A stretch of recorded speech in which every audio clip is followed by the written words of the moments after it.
This is the Fan Rochester. Morning, Zoe. Donuts. Jeff Bridges, why are you still living above our garage? Well, I dig the mattress, and I want to be in a T-Mobile commercial like you. Teach me, Saldana. Oh, no, I'm not really prepared. I couldn't possibly. At T-Mobile, get the new iPhone 17 Pro on them. It's designed to be the most powerful iPhone yet and has the ultimate pro camera system. Wow, impressive. Let me try. T-Mobile is the best place to get iPhone 17 Pro because they've got the best network. Nice, Jeffrey. You heard them. T-Mobile is the best place to get the new iPhone 17 Pro on us with eligible trade-in in any condition. So, what are we having for lunch? Dude, my work here is done. For 24 monthly bill credits on Experience Beyond for well-qualified customers plus tax and $35 device connection charge. Credits ended. Balance due if you pay off earlier. Cancel. Finance agreement iPhone 17 Pro 256 gigs $1,099.99 and new line minimum $100 plus a month plan with auto pay plus taxes and fees required. Best mobile network in the U.S. based on analysis by Ookla Speed Test Intelligence data 1H2025. Visit T-Mobile.com. WROC-AM, WBEE HD2 Rochester. And streaming online and in the Odyssey app at the Fan Rochester. The sports leader, 95.7 FM and AM 950. The Fan Rochester. An Odyssey sports station. It's time to start the show and talk about the sports we saw. Inside jokes and takes from Danger and Battaglia. Bills and the Sabres and the Amherst. Who gave a microphone to these jerks? Welcome to the sports bar, that's where you are. Welcome to the sports bar, that's where you are. Welcome to the sports bar, that's where you are. With Danger and Battaglia. It is a Good Friday in the sports bar with Danger and Battaglia. We're glad you're with us. Thanks for listening along at 95.7 FM, AM 950. If you're mobile and the free to download Odyssey, iHeartRadio, or TuneIn apps, and maybe you're stationary and watching the sports bar on our YouTube channel or our Twitch stream, we appreciate that as well. Look us up at the Fan Rochester. I'm Danger. That's Battaglia. You and I both running 1,000 miles a minute today. How are you, buddy? I'm doing well. Nice to catch our breath. It's a Friday. The weekend is ahead of us. I'm excited for this weekend. I'm going to Chicago to see the Bears and the Giants. I'm taking my little one to her first Soldier Field experience. Time out. Okay. Well, I have a question. Yes, sir. Are you concerned about the flights, buddy? Everything good? You know, everybody that I've said this to is like, whoa, what are you going to do about the flights? What are you going to do about the flights? As far as I can see, everything's on time, and I'm not worried about anything. My daughter's been traveling this week. She was in Nashville for work. She got there and got back. I mean, I'm sure it's affecting some. I know the shutdown is a big talking point in the media, and everybody wants to talk about the shutdown and fear and panic, and I can't operate that way. I don't know what's going on. I'm really blissfully ignorant. I just meant that as an honest question. Did they tell you anything? Or no, anything? I mean, everything is on time. As far as I can yeah. see from what I'm getting from the airline, everything is on time. And if there are delays, my guess is it'll be for the weather before it'll be for anything governmental. I'm a little bit nervous about coming back to a snowstorm on Monday, which I think is what's in the forecast. It's been changing. So, to me, it's one of those, all right, as we get closer, maybe this will happen. Maybe Have it you won't. done anything to winter? I've done nothing to winterize. Nothing. Like snowblower still tucked away in the shed. Shovels still at the back of the shed. Everything is still up in the air. I'm not ready at all. I could have easily done that, but chose to go drink wine last Saturday. That's right. So that's where I'm at. That's right. So it's an exciting weekend ahead. We've got the Bills, of course, traveling to South Beach. Just don't ask my Danger about his flight. The flights are going to be fine. I'm really not worried. Like, should I be worried? You're literally the fourth person who has asked me that when I've said I'm traveling this weekend. Well, what about the flying? Maybe my head is in the sand. I don't know what's going on. I know that the government is shut down. What that does, it has to do with the commercial airline that I'm flying. I don't know. I mean, I know the FAA. It's the FAA, and it's kind of a messed up situation. Like, hey, go to work, but you're not going to get paid. After a while, it gets a little tiring. Yeah. Maybe I should be a little bit more nervous, knowing I'm flying into the second biggest airport in America. Just be on your toes. That's all I'm telling you. Well, listen, man. As soon as I leave my house, I'm on my toes. Always head on a swivel with me. Always. But looking forward to that. And my little one's looking forward to it, except for the part where I told her to pack light. I said, let's try to travel light. Let's not, because we'll get charged for the carry-on. You can bring your personal item, but you get charged for the carry-on on United. So you're not going with a personal or a carry-on at all? Or I would like to. I could pack everything in a backpack and I would be okay. Oh, gotcha. But I know that that's a tough ask. So I have a feeling when I threw that at her, just a different wave of anxiety. Forget about government shutdowns and weather. Her anxiety is, how am I going to pack if I can't use anything beyond a backpack? If you use the movie line, take only what you need to survive. Oh, that's not even registering with you. No? Take only what you need to survive? Yeah. What is that from? That's from... That's from Spaceballs. Daphne Zuniga. Was that her name? Oh, I think. right. Daphne Zuniga. Yeah. Yeah. She had a chest, a big, giant chest that she traveled with. And you've got Barf and Pizza the Hut waiting for you. Yeah, the whole thing. Yeah. I can't wait. I'm excited for it. And before that, tonight, I don't know, you've heard me talk about my neighborhood before. It's a pretty good neighborhood. I'll put my neighborhood up against anybody's neighborhood. Pretty good neighborhood of guys, and we're all getting together for cigars and bourbon. And, that'll be a little bourbon tasting tonight, a little travel tomorrow, some bar food tomorrow night in my favorite city in the world, and then the Bears game on Sunday before we come back early next week. So they're not losing to the Giants. I'm sorry. It's the NFL, man. I'm with you. There's no way they should lose. And if they were to win, their path to the postseason gets a little bit easier as a 6-win team. You could make the argument that a 10-win team in the NFC is probably making the postseason, and the Bears would only have to go 500 the rest of the way out if they were to beat the Giants. So pivotal game, as you would say. It would be. Yeah, it would be. Last night's game didn't offer much in the way of entertainment. That was kind of ugly.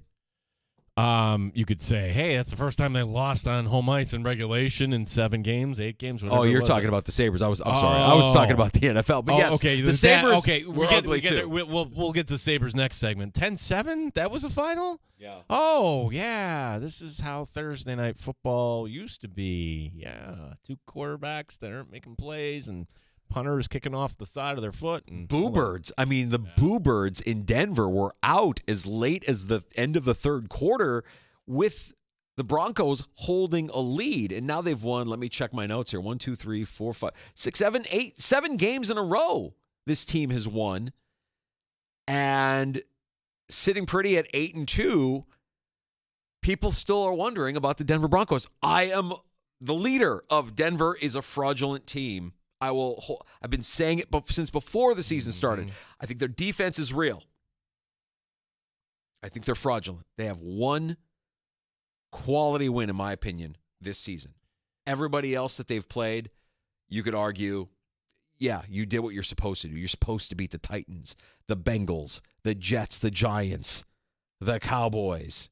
You barely beat the Texans.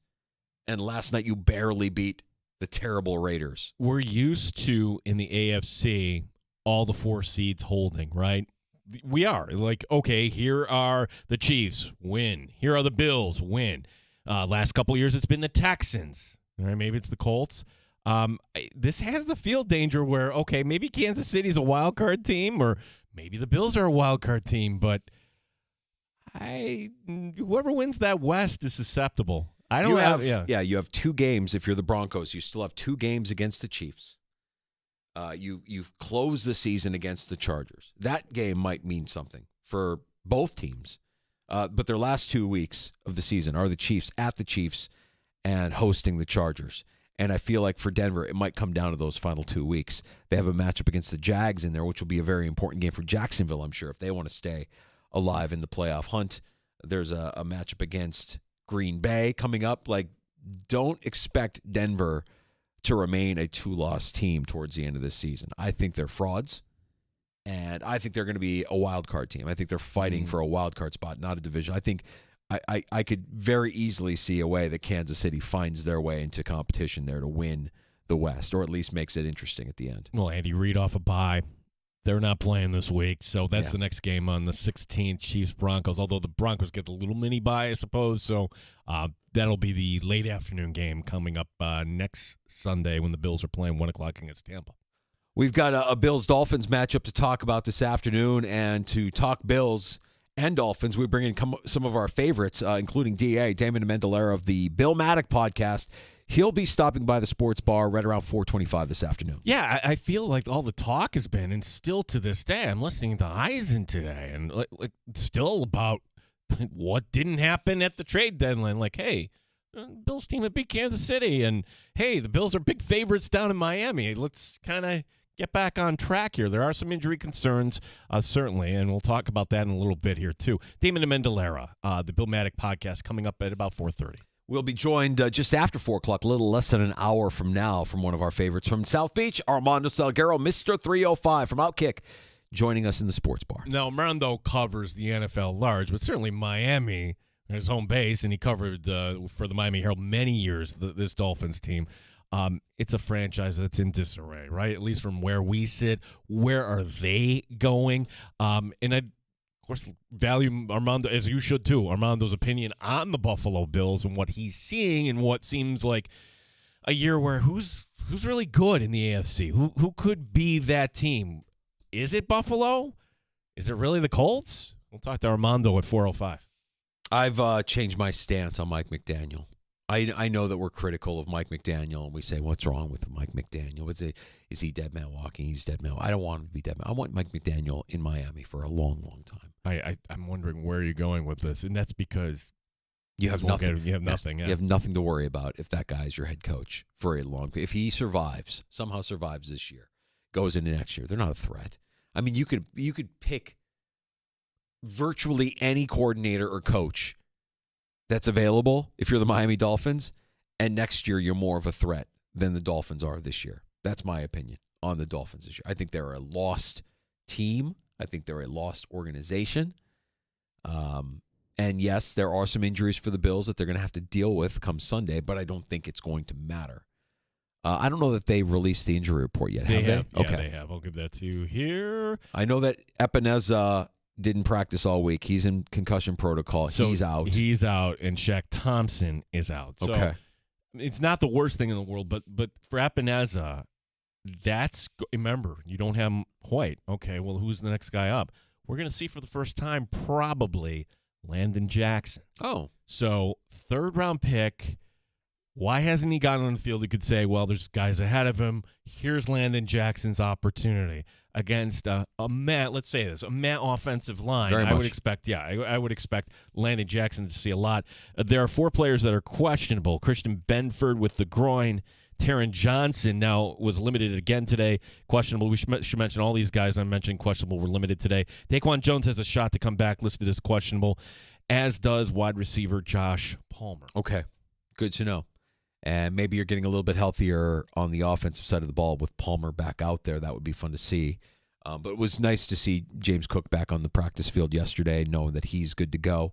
Even though I think you could honestly say if you needed a day for James Cook to rest, Sunday would be that day. But it's Miami, and we know that he likes to play in Miami. Mm-hmm. He likes to play in front of the family. Had a big game last year while they were down there in South Beach. So the game back on September the 18th, and I was calling a high school game. I couldn't just kind of looked at the phone, what's going on? Wait a second, the Bills are tied. I get into my car just as they're starting the third quarter, and Brownie drops this, that the Bills, 14 points in that first half, they had only 3 possessions. Okay. You could see maybe that was the plan for Miami, that they were just holding the ball. They were working their way downfield. That's the key here for me in this game. If we get to this part again, Danger, where there's 3 possessions and it's a tie game in the second half, okay, then everybody's on upset alert, right? No, stop. Knock that off. Get out of the gate quick here. First 2 possessions, I'm demanding points from this Bills offense. We were laughing this morning on the break room for Tommy Tells It Like It Is that this line is it's insinuating that the Bills are 2 scores better than the Miami Dolphins. If this game was played in Buffalo, they would be favored by 2 touchdowns. And I don't think they're 2 touchdowns better than Miami. I think they're 3 touchdowns better than Miami. I don't think this is going to be close. I think what you saw out of Miami earlier this year is not the same Miami team. A lot has happened since then. Injuries have happened since then. GM has been fired since then. quarterback has thrown his team under the bus since then. You've got a lot of dysfunction within this organization. I think the Bills are going to win and win more than comfortably. 38-13 is my prediction for Sunday. And we do what we're supposed to do. A good team is supposed to beat up on a bad team, which is partially why when I say what I said about Denver, it's like I think they're fraudulent. Even though they're 8-2, you could say, hey, you're 8-2. And again, you don't have to apologize for winning. You're beating the teams that are on your schedule. But I do think there is something to style points. I do think you have to look a certain way. And Denver doesn't look the way I see Buffalo looking when they go up against Miami. I'm with you. Josh Allen in this offense, they perform when they get the ball in their hands. They don't settle for. They're not going to be 3 and outs here. We're going to score points. I want like maybe a punt. And I think you also turn the ball over. I think Miami turns the ball over. I think you get takeaways in this game where you were only able to get the one key critical takeaway against Miami in Week 3. So I'm on board with the Bills just dismantling the Miami Dolphins here, and it's really not even close. I'm curious, like what does Jordan Poyer have to offer? We weren't worried about him coming back against the Bills last year, but this time it's a little different. Now I don't think Jordan Poyer will be out there on third down. Maybe it's only 50% of the time. Maybe it's a little bit less. But we rattled off all these injuries, and I don't think this is the week that it shows up. I'll take Buffalo this one, and I have this closer because, well, that's the way this Bills teams play. And I don't think the Bills get to 30 in this one. I think they get up early and then they just kind of coast and, drive it in. 28-13, which, danger, that's still a very healthy 2-score win. It'll leave enough for us to come back on Monday with terrible time Tibby to moan about and say, wow, only a 15-point win over the Dolphins. What's wrong with us? Yeah. Reaction. Mm-hmm. There you go. There's the predictions. You mentioned Lennon Jackson will get his crack at the Miami Dolphins, a third rounder. Other rookies that have been impactful for the Buffalo Bills. I think this was something that they identified early in the season. They looked at their rookie class and they said, we're going to need these guys to step up this year. You need Maxwell Harrison to continue to get better with each passing game, with each passing game and more reps on the defensive side of the ball. Deion Walker has been fantastic. And with all the injuries on the defensive line, you would expect that he is going to be impactful. How often do we see Jordan Hancock in this game? We know about Jackson Hawes in the passing game and what he's been able to do in 2 and 3 tight end sets. So it's a lot of the rookies that are going to get, I think, opportunities here against Miami, and that's a good team for them to cut their teeth to. It's not an overly threatening team. This is a game that the Bills have to win and should win easily, even with rookies on the field. Miami's 2-7. Miami lost to Cleveland. They lost to Dylan Gabriel. They got blown out. So you could say, I'll listen to it. Like, what do you make of a team that gets blown out by Cleveland one week and then beats Atlanta the next? And to that I say, I don't know what you put that on other than maybe Atlanta isn't that good. We don't know what Atlanta is still to this day. We're questioning how good are the Falcons. Maybe they're not very good. If the Dolphins are able to do that against you and you didn't prepare for that, yeah, I think the domination of Miami continues on Sunday. When we talked to our guy yesterday, Brandon Tobin down at WQAM, this also told you what you needed to know, right? Hey, Rasul Douglas, how's he doing down there? Just kind of a curiosity question. He's been their best corner, and he might not play this week? Okay. Yeah. And granted, they have Jack Jones down there. Jack Jones is a player I like. Like, I know he's been viewed as inconsistent, but in that game against the Bills, it seemed like he was the only guy on defense that was actually making plays. He felt like a playmaker, but he's probably getting torched, and he's probably inconsistent through the course of the season. Admittedly, I haven't watched every Jack Jones snap, but that's a name that I'm going to keep tabs on for Sunday on the defensive side of the ball for Miami. He plays with fire. Fair enough. 866-4FAN, 866-4326. There we go. We're both picking the Bills. I know, shocking, picking the Bills to cover here. Yeah. All right, you were about to mention the S word. You did mention the S word. We saw them lose on home ice last night in a shutout to St. Louis to the mouth breathers. Yes, thank you. It wasn't necessarily their best effort, obviously, but the bigger news today. in the aftermath of that loss last night is that Rasmus Dahlin, Sabres captain, defenseman, is taking a leave of absence to go home to Sweden and to be with his ailing fiance. Yes. Yeah. Yeah. So if you're not familiar with the story, he and his fiance are on vacation.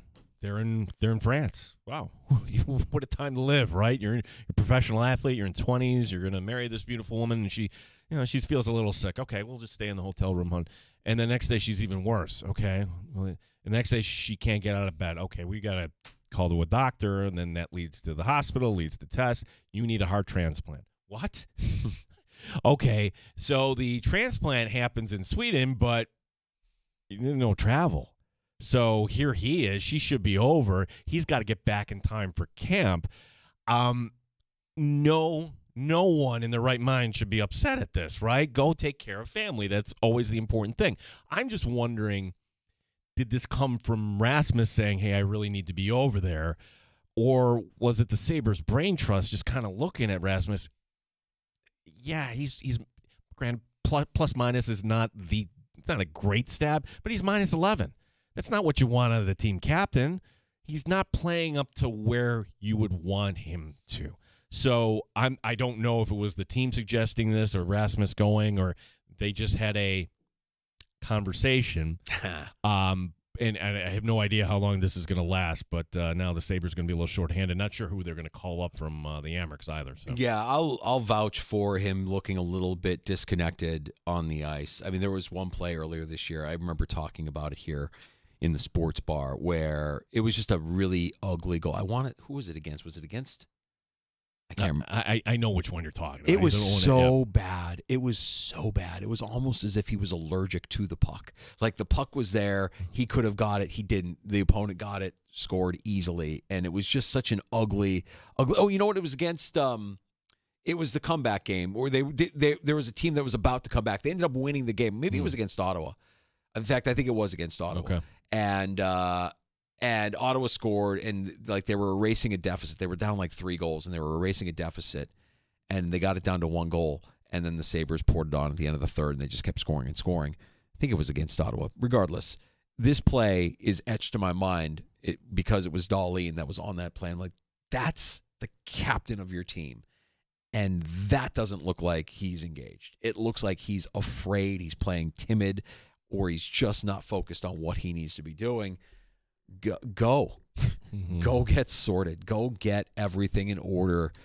Get your life in order and come back when you're ready to be what everybody hopes he is, a great leader for this team to hopefully end something that's been going on for far too long in this drought. The standings right now, the Sabres by virtue of a tiebreaker are in dead last of the Atlantic. So... darkness, hello again, my old friend. And the Sabres begin a 4-game road trip, this in Carolina. Buffalo, by the way, the Sabres at 5 regulation wins on the season, which we've been kind of having this joke. When do they pass the Bills? The Bills can get to 7 on Sunday, Danger. With some of these games, Colorado, Detroit, Carolina being the first one up. We might be on the edge of Thanksgiving before we see the Sabres pass the Bills in terms of number of wins. It was the Senators game that I was thinking of. They ended up winning that game 8-4, but they scored 3 goals in the third after the Sens cut the lead to 5-4. And that 4th goal, if I remember correctly, was just hideous. It was so bad. And Dahlin was the defenseman on the ice. His plus-minus doesn't surprise me at all. He's been giving up some bad goals this year. Hopefully he gets everything sorted and can come back, and the Sabres can maybe get something on track here. I mean, yeah, you look at the standings, and to see them in last place is something. But we'll spin it in a positive way. Well, they're 500. They're 5-5 with the 4 loser points. No, see that's the thing. They're 5-9. That's right. They're 5-9, but the NHL. What would be the analogy in real life? Like, hey, it's not as bad as you think here. It's 5-4. That drives me nuts when people say, hey, we're 500. Not really. No, not really. What drives me? Does it drive me more than not saying that, or just if you see Mike Danger on the streets tonight, or the Goombas there Don't bring up the flight thing. What the flight thing that I'm worried about, or that you were wondering if I was worried about the government shutdown? Not worried at all. What could go wrong? Let's take a break. We'll come back. We have more on the way. We have Amanda Salguero joining us here in about half an hour. We got Damon Amendolara joining us in the 4 o'clock hour as well, the host of the Bill Maddock podcast. Lots to get to. A story about a former NFL player, and we were talking about this morning off the air in the break room. Gino, I wanted to bring it up to you as well. Yeah, I know you don't like playing the what if game. Like, hey, what if the field goal was good by Scott Norwood? Like, it's just wasted calories. But wow, this is one that. What if this really happened? If this were to happen, what would the world look like right now for us in Western New York? Which would be we'll tell you what's going on, and we'll play the scenarios out for you here. We'll do that next here on the Fan Rochester.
Sports Update. AJ Epineza and Shaq Thompson are both out. 4 players are questionable. Josh Palmer, Christian Benford, Taron Johnson, and Daquan Jones. Sean McDermott talking about those Miami Dolphins. Highly ranked statistically, and they move the ball well and score points. I mean, you look at just their track record this year in terms of scoring points. I know they had kind of a down game perhaps against the Ravens, but other than that, they've scored 20, 30 points a week pretty much, averaging since the season got going after that Week 1 loss to the Colts. So extremely talented, extremely powerful in terms of scoring points and explosive. We may have to play that again here in Danger. No lies told. No lies told. Hockey tonight in the Flower City. The Amerks hosting Wilkes-Barre, Scranton, Don Stevens, Andrew Mossbrooks will have the call at 7. RIT, the first at 2 tonight against Mercyhurst. Sabres captain Rasmus Dahlin has taken a leave of absence. Gene Battaglin, the sports leader, the Fan, Rochester.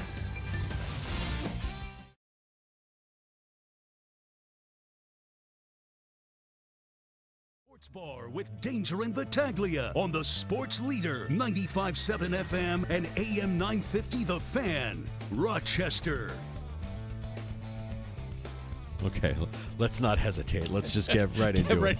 Okay, can everybody... You just heard it, okay? So this is like the open book exam. What was that? Was that 10? That was 10. That was like, oh my gosh, he's on a heater. It's a significant pace for 20 seconds. See if you spot the McDermott McLies. Highly ranked statistically, and they move the ball well and score points. I mean, you look at just their track record this year in terms of scoring points. I know they had kind of a down game perhaps against the Ravens, but other than that, they've scored 20, 30 points a week pretty much, averaging since the season got going after that Week 1 loss to the Colts. So extremely talented, extremely powerful in terms of scoring points and explosive. That was only 7. Pretty good clip, though. Felt more than Pretty that. good clip. That's one every 3 seconds.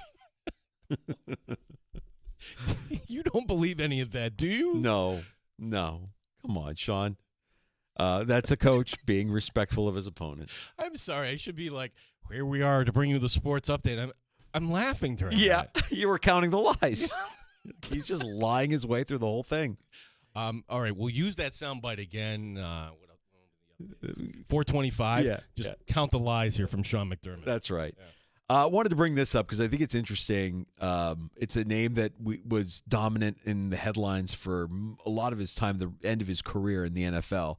And you almost forgot about this guy, honestly. Like, it's been kind of quiet.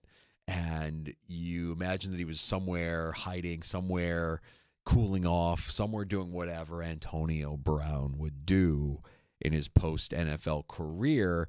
I forgot that he was wanted for attempted murder after being at like an MMA fight and shooting a gun in a crowd of people. And from that, we haven't really heard anything. There hasn't been any closure to it until we get the alert last night. Oh, yeah. You know why? Because he fled the country, come to find out. He's over in Dubai, and, well, they have extradition over there. So he got brought back to Jersey. They're going to bring him back to Miami. Turns out, Danger, you can't shoot a gun at people. That's attempted murder. I know. Crazy world we live in. So Antonio Brown back stateside, and hearing his name and hearing this story, and of course we can talk about all of the antics at the end of his career, especially when he was there in Tampa and him quitting on the team and, everything that he's done off the field, which had been crazy. We didn't really discuss this while he was still playing in the NFL, but now I think it's kind of like a decent enough, there's been a statute of limitations where I think we can talk about this. What would the world have looked like if he actually came to Buffalo the way Brandon Beane sought him to be? You got to remind me, so that was agreed to, and then Brown said, hell no, and then both parties backed out. Was that how that all went down? Essentially, a deal was done. And, look, I don't blame the Bills for saying, hey, if he doesn't want to be here, we don't want him, but we're going to trade for him. And there was a deal done. There was a deal in principle that was done between the Steelers and the Bills because he was still with Pittsburgh at the time. Yeah, correct, yeah. And he ends up going to Vegas. Was it in Vegas then, or was it Oakland? It was still Oakland. No, he was in Vegas. It was Vegas. Yeah, it was Vegas. And that was the coming back with the frozen feet. Yeah, the beginning of the end. Yeah. And I don't like playing the alternate reality game because you could drive yourself crazy. Well, if this happened, then we would have had this, or if this happened, then this could have happened. But I do think it's fun to think about, because we can say we're in a good spot, right? Like the Bills are in a good spot. They've won a lot of football games. They're 5-time defending division champions. They've made it to the AFC Championship game a couple times. We haven't gotten to the Super Bowl yet. But what would the world have looked like? And what would this team have looked like? What would happen to Brandon Beane and Sean McDermott? How would they have dealt with the crazy that is Antonio Brown if that deal actually came to fruition? I think you got it all wrong. Like Antonio Brown would have changed his life for the better. He would have been under McDermott, become a better man. Yeah, a better you think he would have listened to McDermott, right? Yeah, everything of course. would have been good. Just like Steph Diggs really took to Sean McDermott. Those two guys really saw eye to eye. And that's the footnote, right? Like instead of Antonio Brown, you ended up with Stephon Diggs. Also crazy, but a different kind of crazy. No, an okay crazy. Yeah. Like, okay, we've been over the Diggs story. This Antonio Brown's a bad guy. Do I need to read you all the transgressions between the domestic violence and throwing furniture off and all this other stuff he's been involved in? And then the one guy, and he can't even say a second chance. It's like a fourth, fifth, sixth. Tom Brady, he dumps on Tom Brady at the end, too. Yeah. Just burned every bridge. Yeah. Tom Brady, by the way, I think, did I see something that he actually did? Maybe it was a fake news story or an AI story that he did submit his DNA and that there's a 23-year-old Tom Brady walking around. Maybe that's fake news. I don't know. That's fake news. Along the lines of him cloning his dog, I guess maybe you capitalize on that with a headline that's even more shocking. Well, it's funny. Like when we're talking about the dog story, then Brandon Tobin came on with the same take. Like, oh gosh, we're going to have to deal with 2.0 Tom Brady in the Super Bowl in the year 2070. What are we doing? Back to AB. I said it all along after he left Pittsburgh and he started acting erratic that Mike Tomlin, out of all of the NFL head coaches, masks dysfunction and craziness better than any NFL head coach, I think, in history. Because you look at some of the people that he's had on his roster that have completely flamed out when they leave, whether you want to talk about, Brown or Le'Veon Bell or Plex or Santonio Holmes. Ben was is a head case. Roethlisberger, like all of these guys were a part of this circus, and they kept winning. And Tomlin was kind of like the shield between all of the nonsense and craziness that was happening with that team. And then you learn about these guys after they leave Pittsburgh. You're like, oh, yeah, no, they're not good guys. Like Antonio Brown's a really good football player in his prime, really bad guy. And then the other thing that pops into my head is I always remember the Perfect hit. And I always think to myself, that's the hit that sent Antonio Brown spiraling. Or was it? Because we forget that this guy was a late-round draft pick, and probably a late-round draft pick, not because he wasn't uber talented, but because he was a bad guy. It was a 7th-round pick of the Steelers, and everybody's like, wow, that's a great pick. What value? And like, okay, yeah, they brought him in knowing, all right, they do their background checks, certainly. Do you remember he was in New England? Oh, yeah. One game he played. Yeah. One game, and then a lawsuit accusing him of sexual assault. This from his former trainer. Belichick got rid of him. Or Kraft. Mm-hmm. I always wondered, was it Kraft saying, no, we went through the whole Aaron Hernandez thing. We don't need to be living through this time once again. That was in 2019. Yeah, a long time ago. And I always thought Antonio Brown would be the guy that you would be going the TO route, meaning, oh, he's doing celebrity boxing. He's doing this. He actually, do you remember he was in Albany? Oh, the Arena League. Yes, he was with the Arena League team there, and he was going to be a part owner and play, except, well, none of that happened. None of that happened, and they ended up suing him. So, bad guy. The feds get him. He's been in custody, apprehended in Dubai, and he could serve, I believe it was up to 15 years if convicted. Antonio, like, who gave you the advice to go hide out in Dubai? I would think there's other places that are more difficult for extradition, or other places where you could just kind of not be seen or found. Yeah, you wanted to disappear. That's not the place to go to. Right. Yeah, And he probably attracts a little bit of attention when he's out as well. Like I think you would be able to tell, oh, that's Antonio Brown.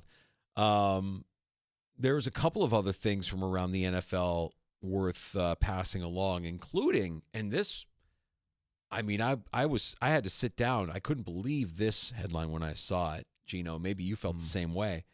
Fox Sports has parted ways with Mark Sanchez.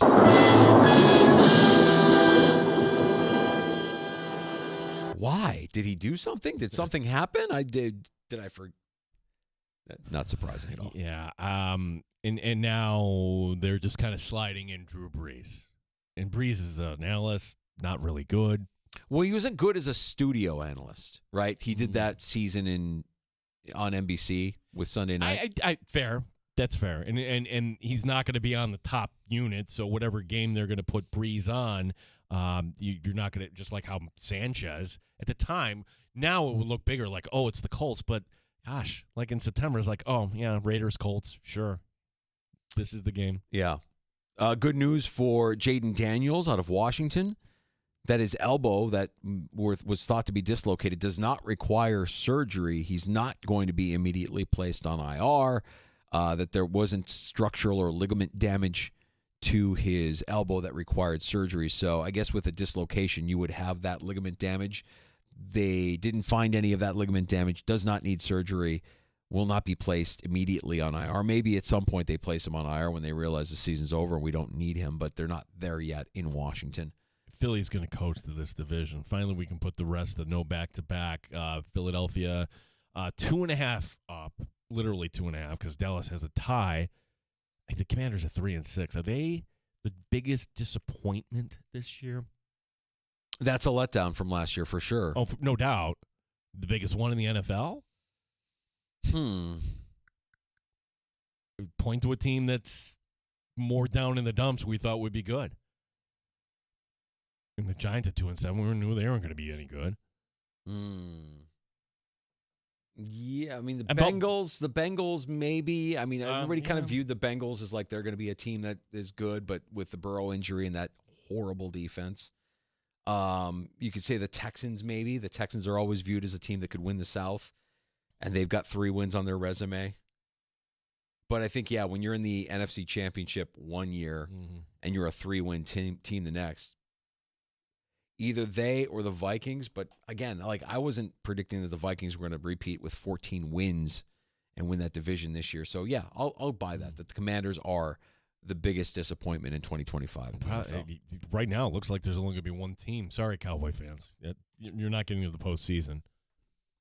Like if you had to pick the wild cards right now in the NFC, well, I think 3 teams out of the West get it. And I'm only going to go with one team from the South, and give me one more from the North. Ooh, would that leave the Bears on the outside looking in? Could be. The NFC North, I want to say this is the latest in an NFL season where you've had all 4 teams in a division 500 or greater. It's a tough division. Somebody will be on the outside looking in. And like I said earlier, I think the Bears need 10, at least 10, to get in. And if they win on Sunday, they would need to go at least 500 the rest of the way out to get to 10 wins. Award for Deion Dawkins, the NFLPA. Yeah, the NFLPA named Dawkins their community MVP for Week 10 and will donate $10,000 to the Dawkins Foundation. And he'll join other weekly MVPs in being eligible now for the Alan Page Award at the end of the season. This is Deion Dawkins on facing a familiar foe in the Miami Dolphins once again. I don't think that it's a completely clean slate, but the only thing difference is that we go into a game with our game film, right? Like we don't look at other people against them. We look at ourselves against them. And then we look at what we did well. We look at what we did wrong. We look at where they won. We look at where we might have failed. And then we just try to maximize it. And then we start there. And then we go through the rest of the film. But no, I don't think so. It's not a drastic thing, but you just go in with a test that you already passed. And you just go back into your notebook and try to, rip out a fresh page and kind of, steal the answers. Yeah, I like that Dawkins got named the community MVP just like a little over a week after he was in that post-game scuffle with the player from Carolina for saying who knows what he said that got that guy fired up. That was fun. Well, and following up on the story from Sean Mraz. Oh, yeah, Mraz. Yeah, so he from WFAN, he reported that John Mara was ready to fire Brian Dable on the plane after the loss to Denver, but eventually cooler heads prevailed, plane lands, okay, which that would have been out of character for the Giants, right? They're just very kind of stately, don't overreact to anything, slow to a fault. Maybe things are changing, but when that report comes out and it's from WFAN, I think that has some weight to it, right? They asked Dable about it today. His quote, not winning enough games, lots of reports out there. It's true. That's fair answer. Fair answer. It sounds like a guy that knows he's on the edge of losing his job. He's on the edge of that hot seat. They'll be playing desperate, or you would hope that they'd be playing desperate. If they're playing for their coach, maybe they're not.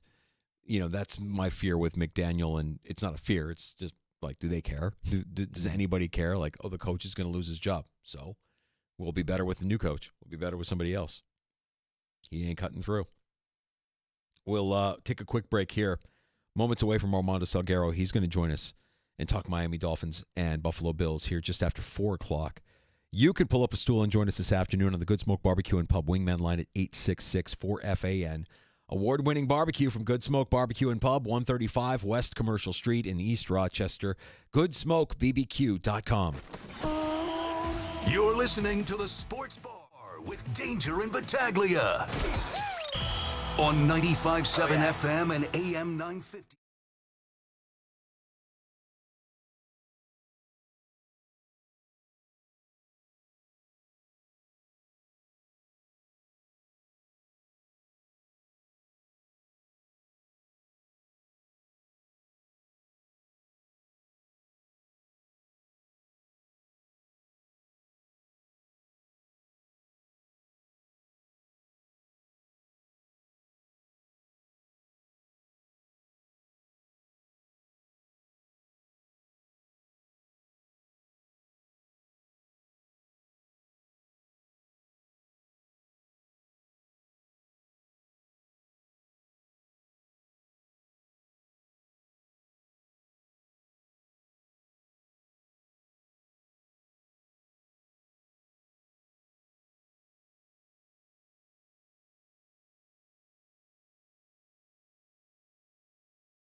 Radio or TuneIn apps and take the sports leader with you everywhere you go.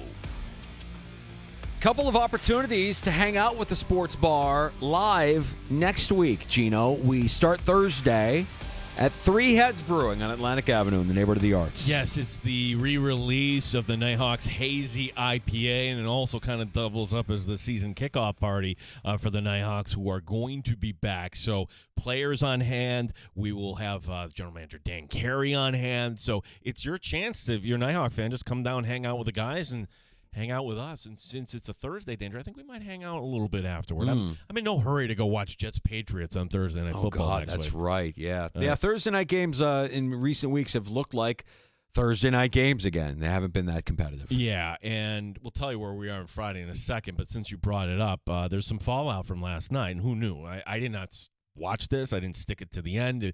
If you watch the end, you might have thought, that looks kind of weird. Apparently, you saw Pete Carroll kind of get into a verbal kind of confrontation with one of his coaches on the sideline. No idea.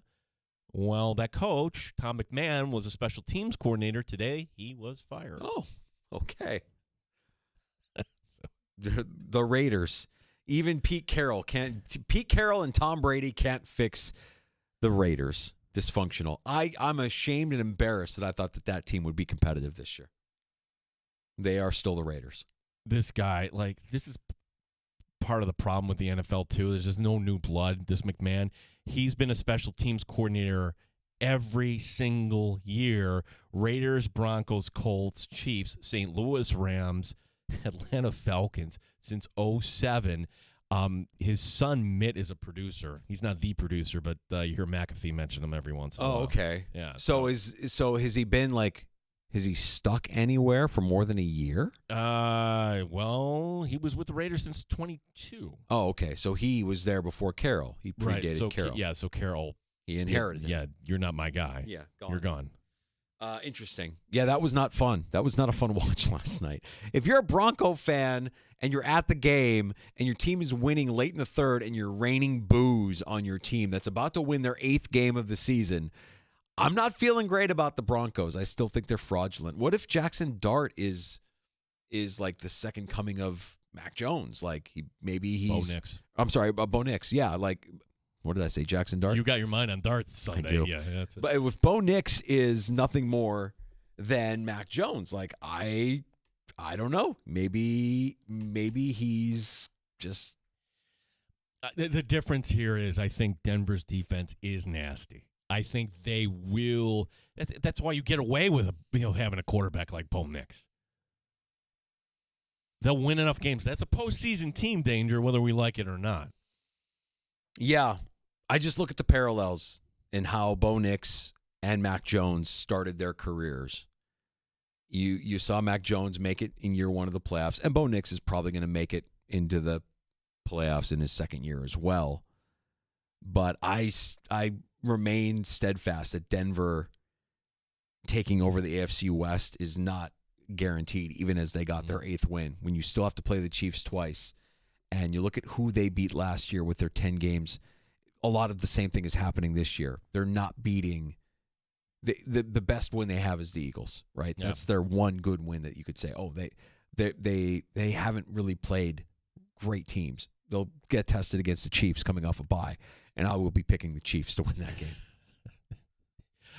Thursday, Three Heads. Friday, Remedy inside of Finger Lakes Gaming and Racetrack. Show is out there from 3 till 6 right there in Farmington, and you get all the vibes in there. I wonder how they have it decorated now. It's kind of they were already under the Halloween thing with all the Harry Potter candles last time. We'll have to see. Oh, yeah, that's right. They had the atmosphere. I remember that. We were there, and I looked, and I'm like, are we at Remedy or Hogwarts? There's candles hanging from the ceiling, and that was a Halloween decoration, which I dig. Are they in full-blown holiday mode? Are we seeing Christmas lights? I'm thinking, yeah. You drive by Wegmans, oh, yep, there goes the reef. Yep, I saw a home on my way home the other night with the Christmas lights lit, ready to go already.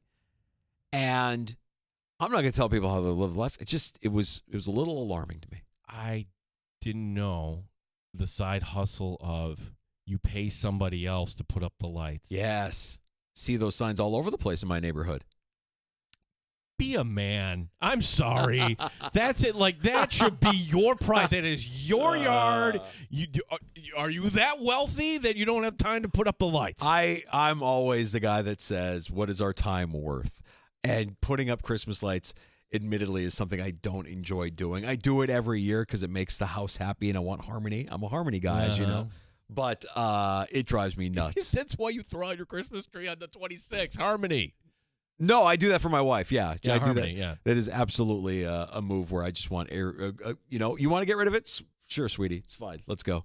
It's out there on the 26th, usually before 3:00. Remedy will be there a week from today, from 3 until 6, and we look forward to seeing you there at 3 Heads on Thursday. Remedy, Finger Lakes Gaming and Racetrack on Friday. We can share a cold one and maybe a win or two. We got to get to Armando. Armando Salguero from Outkick. We'll talk about the Dolphins. He sat down with Robert Kraft, too. It was kind of interesting. We'll let him explain what that was. Interesting conversation. Get his take on the rest of the AFC East. I wonder, I got to see if I can find the original Armando cut when the Giants drafted Daniel Jones, which was an all-timer here in the sports bar. We'll get Armando Salguero joining us from Miami. Outkick next on The Fan.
4:00 AM, WBEE HD2, and W239BF Rochester. The sports leader, 95.7 FM and AM 950. The Fan, Rochester, an Odyssey sports station. The Fan, Rochester, sports update. Your Friday injury report for the Buffalo Bills. A.J. Epinez and Shaq Thompson are both out for Sunday's game in Miami. 4 players are questionable: Josh Palmer, Christian Benford, Taron Johnson, and Daquan Jones. Chris Brown on this matchup against the Dolphins. The Dolphins usually play them pretty close. I just think you got to be careful. The defense has got to really mind its P's and Q's with all that pre-snap eye candy. Don't over-pursue. They got to play very disciplined on defense. Put them into obvious passing situations. Then you can get after Tua, and you got them right where you want. Brownie, along with Eric Woods, Sal Capaccio, will have the call 1 o'clock. 9 a.m. Our pregame coverage Sunday begins here on The Fan. Armando Salguero from Outkick joins us next. Ameryk's back home tonight. They're taking on Wilkes-Barre Scranton. RIT tonight hosting Mercyhurst. Sabres captain Rasmus Dahlin is taking a leave of absence. Gene Battaglia, the sports leader, 95.7 FM and AM 950. The Fan, Rochester. It's time to start the show and talk about the sports we saw. Inside jokes and takes from Danger and Battaglia. Bills and the Sabres and the Amerks. Who gave a microphone to these jerks? Welcome to the sports bar, that's where you are. Welcome to the sports bar, that's where you are. Welcome to the sports bar, that's where you are. With Danger and Battaglia. Got a chock full of sports weekend, including RIT hockey at the Gene Policini Center this weekend. Of course, you have the Bills on Sunday, a full slate of college ball tomorrow. We are going to talk about the Amerks tonight, of course, at Blue Cross Arena with Scranton Wilkes-Barre in town, a game you'll be able to hear on the Fan Rochester, all leading up to Bills-Dolphins coming up Sunday afternoon at 1. Our pregame coverage of Bills-Dolphins from South Beach starts Sunday morning at 9 a.m. We'll be joined by DA, Damon Amendolara, the Bill Maddock podcast later on this hour. We'll talk more Bills and Dolphins, and of course, we have that game for you here on the Fan Rochester coming up this weekend. Armando Salguero from Outkick joining us in just a couple few. We'll check in with Armando. Are you there, Armando? Welcome back into the sports bar, buddy. It's good to have you on with us. Gentlemen, it's my pleasure. Always my pleasure. Armando, we didn't expect the Dolphins to be 2-7 at this point here. Where do we begin? What was finally the straw that broke the back with Chris Grier leaving the Miami Dolphins? Welcome, thank you so much. Yeah, so where to begin on a Hindenburg experience? So Chris Grier obviously has been the general manager since 2016, right? And in that time, the success that he has had with the Dolphins in the postseason has been 0. They have not won a playoff game during his tenure as the general manager. They've only been to 2. He's been with the organization since 2002. And in that time, they haven't won a playoff game. So Chris Grier worked for the Miami Dolphins for 23 years and never won a playoff game. Are you starting to see why it was that he was maybe on the hot seat? Obviously, you have a team that is, I wouldn't say underperforming, because even the fans down here saw that they didn't match up. They didn't stack up with the quality teams around the league. They had holes. They still have those holes, except that they're bigger now. And the final straw came when Chris Grier told owner Stephen Ross, I may not make any trade deadline deals, going forward. And Stephen Ross said, okay, well, you're definitely not going to make them because thank you for your service. And off he went, and they called it a mutual parting. That's interesting, though, and I hear everything you're saying about Grier, and I'm not trying to excuse Grier, but Ross has been the owner since, 2010, I want to say? And he kept him this long. I mean, dysfunction always starts at the top, as you know, Armando. And then I'm curious about how Jalen Phillips wound up in Philadelphia if Greer wasn't there. Who actually got fleeced by Howie Roseman in that deal? Yeah, look, I've always said it, and I've written it a billion times. If you're an NFL general manager and Howie Roseman, your phone is ringing, and it's Howie Roseman on the other line, don't answer because you're about to get screwed. And sure enough, Jalen Phillips is, providing the Philadelphia Eagles with some much-needed pass rush, and the Dolphins are going to get a third-round pick, next year, which they'll find a way to blow. And so good for them. Champ Kelly, the interim general manager, was the one who did it. The thing here in Miami is people are upset that more wasn't done because they see what the Jets did in, blowing out Sauce Gardner for 2 first-round picks and sending Quinnen Williams to Dallas for, a first-round pick. And they're going, wait a second, that team now has 5 first-round picks in the next 2 drafts, and they have 3 second-round picks in the next 2 drafts, and we don't. And we're only 1 game better than them at this point. So there are questions as to why they didn't trade Bradley Chubb. There are questions as to why they didn't trade Jalen Waddle. Obviously, they couldn't find deals that they were happy about. They wanted a first-round pick for Jalen Waddle, the wide receiver, and they didn't want to do it within the division. Hint, hint. Mm-hmm. My friends who cover the Buffalo Bills. Yeah, well, hey, we have Jordan Poyer, you have Rasul Douglas, but it would have been nice to have Jalen Waddle up here. Armando Salguero from Outkick is our guest.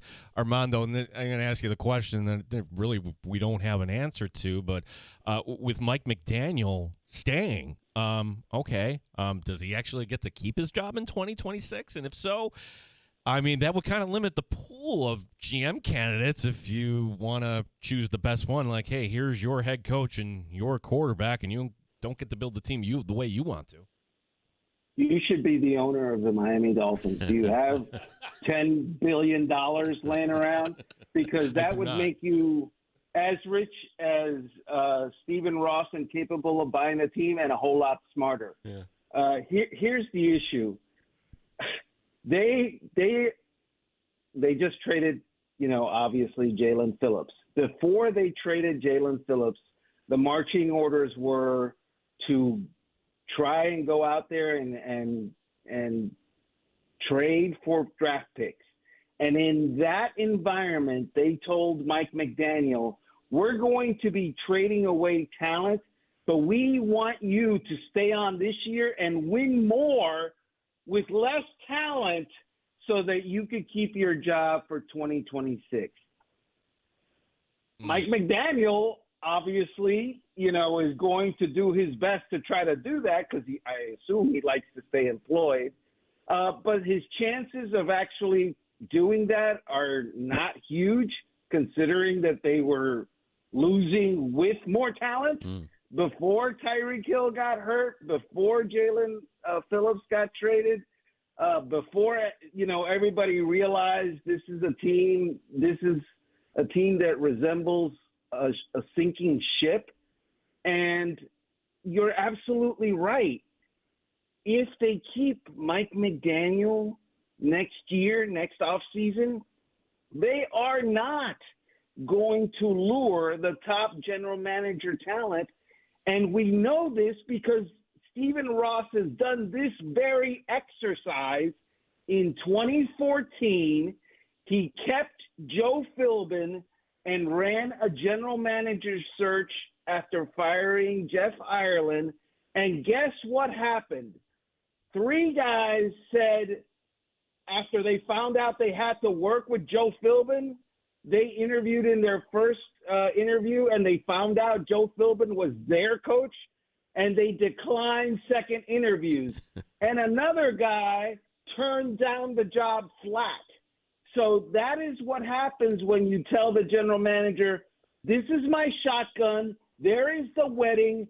Attend, because I've already got a coach for you.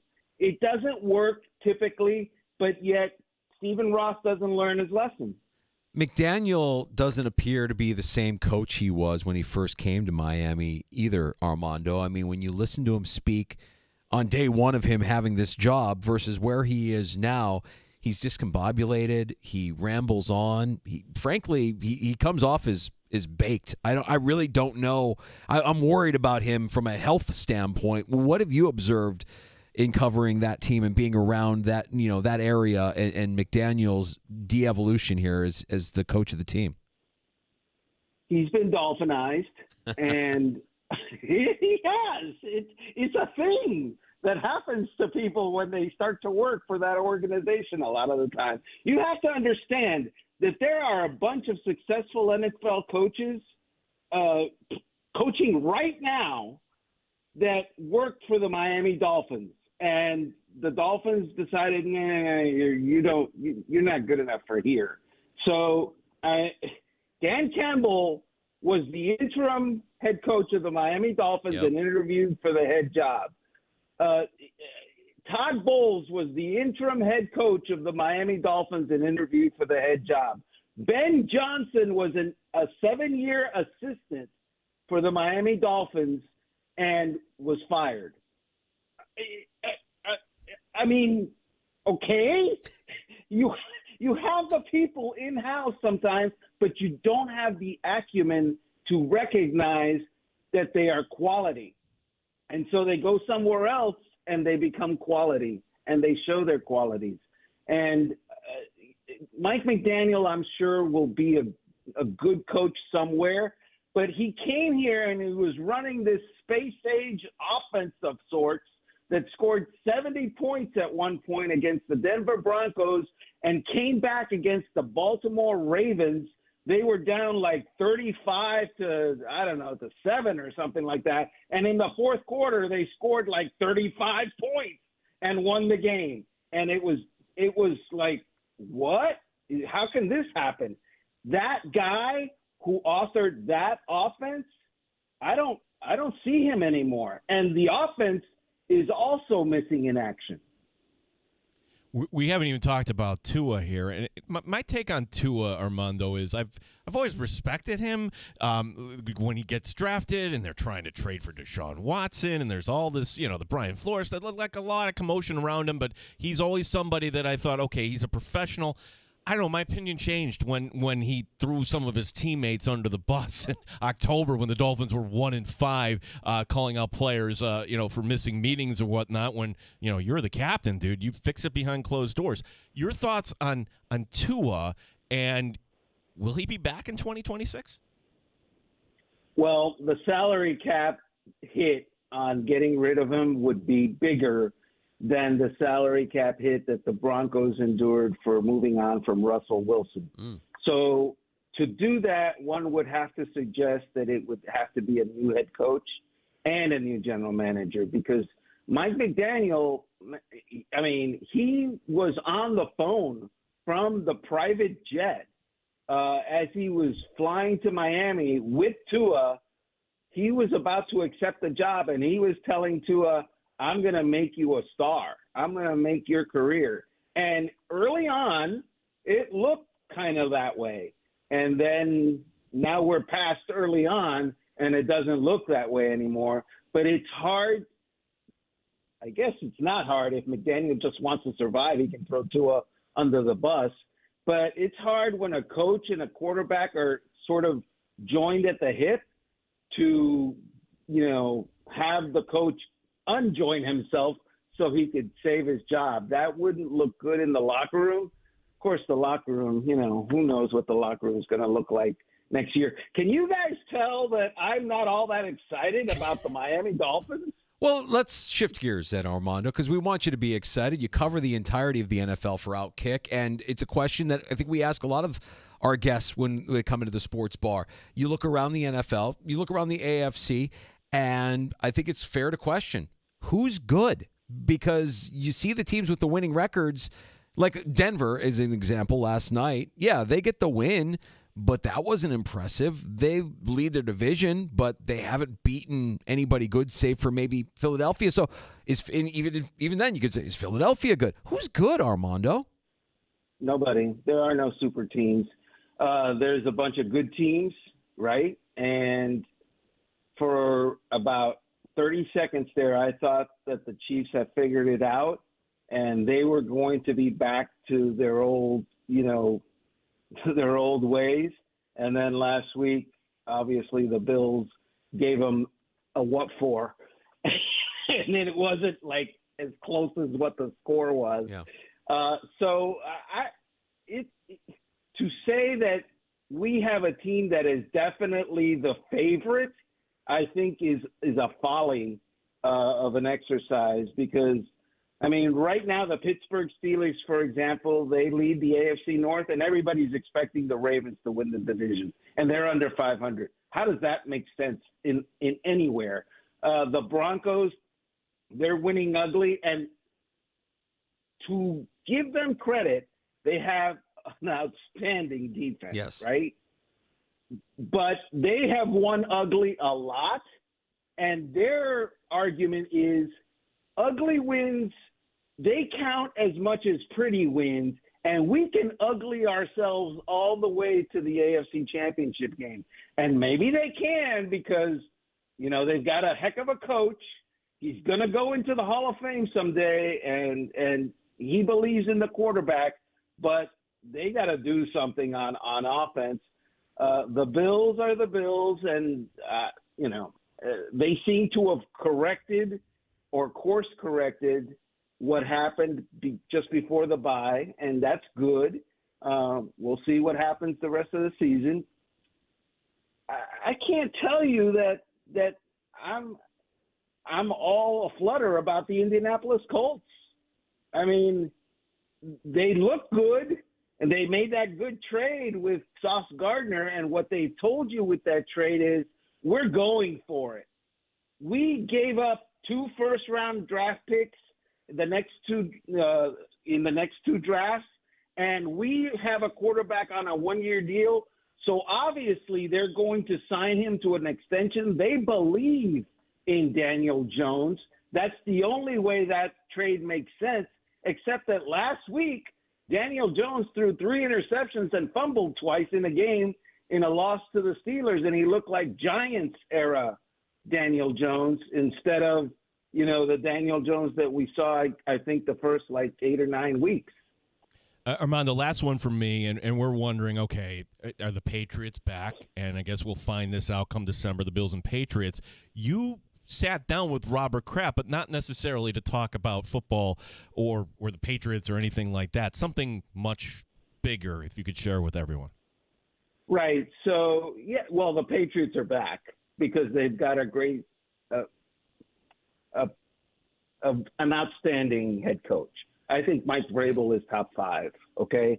And their quarterback is a clone of Josh Allen, and you guys will see it. The rest of the NFL has started to see it. It may not ever reach the height of Josh Allen, but pert near, so there is that. And Robert Kraft expects that. I spent some time with Robert Kraft this week during his Blue Square Alliance Against Hate conference. It was very interesting. He's very concerned about anti-Semitism in America and the world. It's growing. It seems to be a thing that more and more people have decided that 15 million Jews are bad people.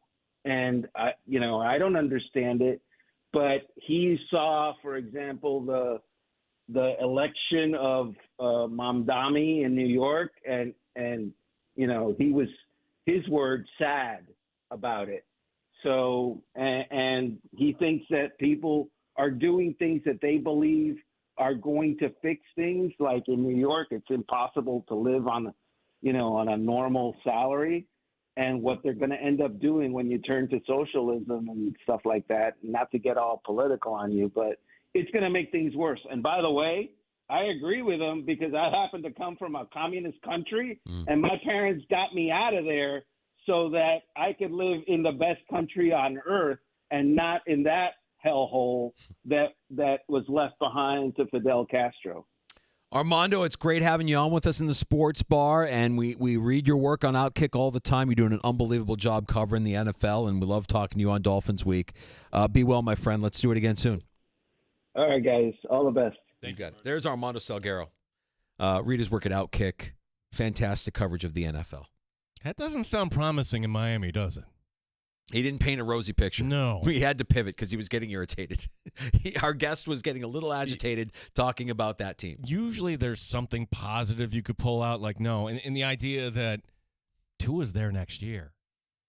Tua's there next year. You would have to, that stat is staggering, that they would have to absorb a bigger dead cap hit than what the Broncos did when they moved off of Russ. That almost leads you to believe that they got to suck it up for at least 1 year with a new head coach and Tua to try and make it work, which again isn't going to make the new head. It's not going to pull the greatest head coaching candidates out because they're going to look and see, I got to work with that guy. He's a liability. I got to work with him. Tough. Remember, Tua's one hit away from it ending, though, his career, though. That's why, yeah. Yeah. Well, look, I think that would be tragic. I think it would be sad. And I wouldn't be that sympathetic because he hasn't really done anything or said anything with the platform that he has to advocate for player safety. He just kind of keeps going out there, and that's the football mentality. Mm-hmm. But you're right. He's one hit away from his life being, potentially ruined by this game. We'll be paying attention, obviously. That'll be Sunday. Pre-game coverage here on The Fan starts at 9, kickoff just after 1. The Bills and the Dolphins here on The Fan Rochester. We talk more Bills next with the host of the Bill Maddock podcast. We haven't had DA on this week. We have him on every Friday at this time. And we'll recap everything from what he saw, his perspective against Kansas City last week, the last time we saw the Bills, and do a little preview of the Dolphins as well with DA. Next on The Fan Rochester.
From Maggie and Perloff in the morning to the sports bar in the afternoon.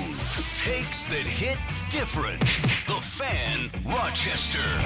The Fan Rochester Sports Update. Your Friday injury report for the Bills. A.J. Epineza, Shaq Thompson are both out. 4 players questionable. Josh Palmer, Christian Benford, Taron Johnson, and Daquan Jones.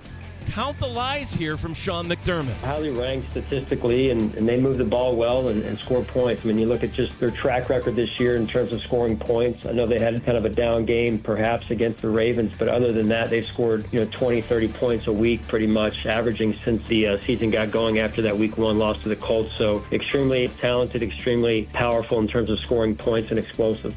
Our pregame coverage Sunday will begin at 9 a.m. Damon Amendolara, DA, from the Bill Maddox podcast, joining us next. Hockey tonight downtown. The Amerks hosting Wilkes-Barre Scranton. RIT hosts Mercyhurst. Sabres captain Rasmus Dahlin taking a leave of absence. Gene Battaglin, the sports leader. The Fan Rochester. They've raised the bar on Rochester Sports Talk. You're in the sports bar with Danger and Battaglia on the Sports Leader, 95.7 FM and AM 950 The Fan, Rochester. With a tip of the cap to one of the greatest hip-hop albums in history, the host of the Bill Maddox podcast, D.A. Damon Amendolara, joins us every week at this time to talk Bills football in the sports bar with Danger and Battaglia. And I feel like we can't have nice things this season with this team. We get a great win against the Kansas City Chiefs, and then we start bitching as soon as Tuesday when Brandon Beane isn't able to get a deal done and the trade deadline passes and the Bills don't get themselves any new blood. Welcome back into the sports bar, buddy. How you been? Hey, I'm doing pretty good, yeah. You're right. As much as you want to celebrate Sunday against the Chiefs, everybody was waiting for a trade to be had on Tuesday, and when that came and went, the frustration was right back for Bills Mafia. Yeah, we can't enjoy that. We were just expecting a win over Miami. Where might the Bills be short here? I mean, could it be? I mean, we're going to see the third-round pick, Landon Jackson, it sounds like, for the first time here. Could be defensive tackle, could be corner. DA, to me, it's the wide receiver position. I was hoping that the Bills would get something here. But, for what didn't happen at the trade deadline, what concerns you the most? Well, the thing about the NFL trade deadline is that I tend to believe it's mostly hype and mostly want without a lot of impact. Now, this year we did see Sauce Gardner traded. We did see Quinnen Williams traded as the Jets sold off. But we rarely, if ever, see huge impact players. And even when we do, it might be one or two. It's not like the entire league goes out there and improves. And so I always think that the trade deadline is a little bit of a farce. It's a little bit of fool's gold. I think that a lot of fans wait for it and want for it, and it almost never delivers. So I kind of never quite count it as something that is really a game changer. In terms of the trade deadline, here's the disappointment. It's the Michael Hoyt injury. Hoyt had been so good in these 2 games he played that it felt like a trade deadline acquisition, and it felt like a big trade deadline acquisition. And if Hoyt had stayed healthy and he wasn't out with the Achilles now, I think you could really feel good about where the Bills defense was trending towards, and maybe even feel okay, like at some point Josh is just going to unlock what he needs to unlock with the offense. You don't need a wide receiver necessarily. But because of the Hoyt injury, I think it kind of casts a pall over the roster itself. I think the Maxwell Hairston activation is clearly proven big, and Cole Bishop had a great game against the Chiefs as well. So those guys flashing feels really good. But in terms of the wide receivers, I just think what Brandon Beane said is, the guys we came into training camp with, we feel can be a top-line offense in the NFL. And even though it hasn't looked like it yet, it will get there. Now, that might be delusional, but I think that's what they think. And in terms of where they need help, I would just always keep going back to defense, defense, defense. I think the offense will figure it out. The Hoyt injury, though, really worries me. The idea that you could have had a guy who we saw got dealt from New Orleans to Seattle, and Rashid Shaheed, and this guy we spent a lot of time talking about in these parts before the trade deadline, is somebody that the Bills could add because of his specific skill set, a field stretcher, a guy with speed, somebody who would immediately improve you in the return game and in special teams. And to see what Seattle got for him, and Brandon Beane, would you have done that deal if you're Brandon Beane? Would you have given up a third, which it sounds like that's what it would have taken for the Bills to get Shaheed from New Orleans? It depends on if I felt like it really changes the offense. And I'm not sure if this was a case where Brandon Beane thought that the price was too expensive or if he just didn't think it was that much of a difference maker. Because if you're asking me, do I think that a third-round pick is worth it to go and beat the Chiefs in January? Well, absolutely. If it all it takes is a third-round pick to make sure you are in the Super Bowl, you obviously have to do it. So I'm not sure if it was just I don't ever want to part with any draft collateral, or if he just really thought that the player itself wasn't that much of a difference maker. And that's, I think, the tough part. Like, we're going to watch the Seahawks offense, and it's going to be really good because Jackson Smith and Jigba's really good, and because they have a power running game that's really good, and because Sam Darnold has clearly proven that, last year was not a fluke. If Shaheed comes in and makes him even better, okay, I think we can start blaming Beane and say, what were you seeing there? But if the Seahawks kind of stay where they are, I'm not sure that spending a third-round pick is worth it. So I don't know why they didn't pull the trigger, but, Shaheed would be the one guy where you're like, okay, the price isn't too much, and it feels like that's what they need. And that is the one that I agree kind of makes you feel like, well, come on, you got to be a little aggressive if you want to be great. But at the same time, again, I really trust the offense at the end of the day to figure things out because of Josh. I just really worry about the defense when it matters most. DA, I'm going to give you a positive on the defense, and you brought his name up. And, oh, by the way, I made the right choice. Give myself some credit last night. Didn't watch 10-7 football. Didn't watch the Sabres. I ended up watching rewatching Bills and Chiefs last night. Cole Bishop was better than I remembered it. Like, he is everywhere. It's like, well, wait a second. This guy only a few weeks ago we're seriously questioning, and the light bulb went off. Can that happen for a safety, DA? Like, if you get that sort of Cole Bishop for the rest of the season, it doesn't matter if you have a Jordan Poyer or a Hancock or whoever next to him. No doubt. Bishop finally showed what they thought about him when they drafted him. He finally showed the athleticism that you kind of drool over.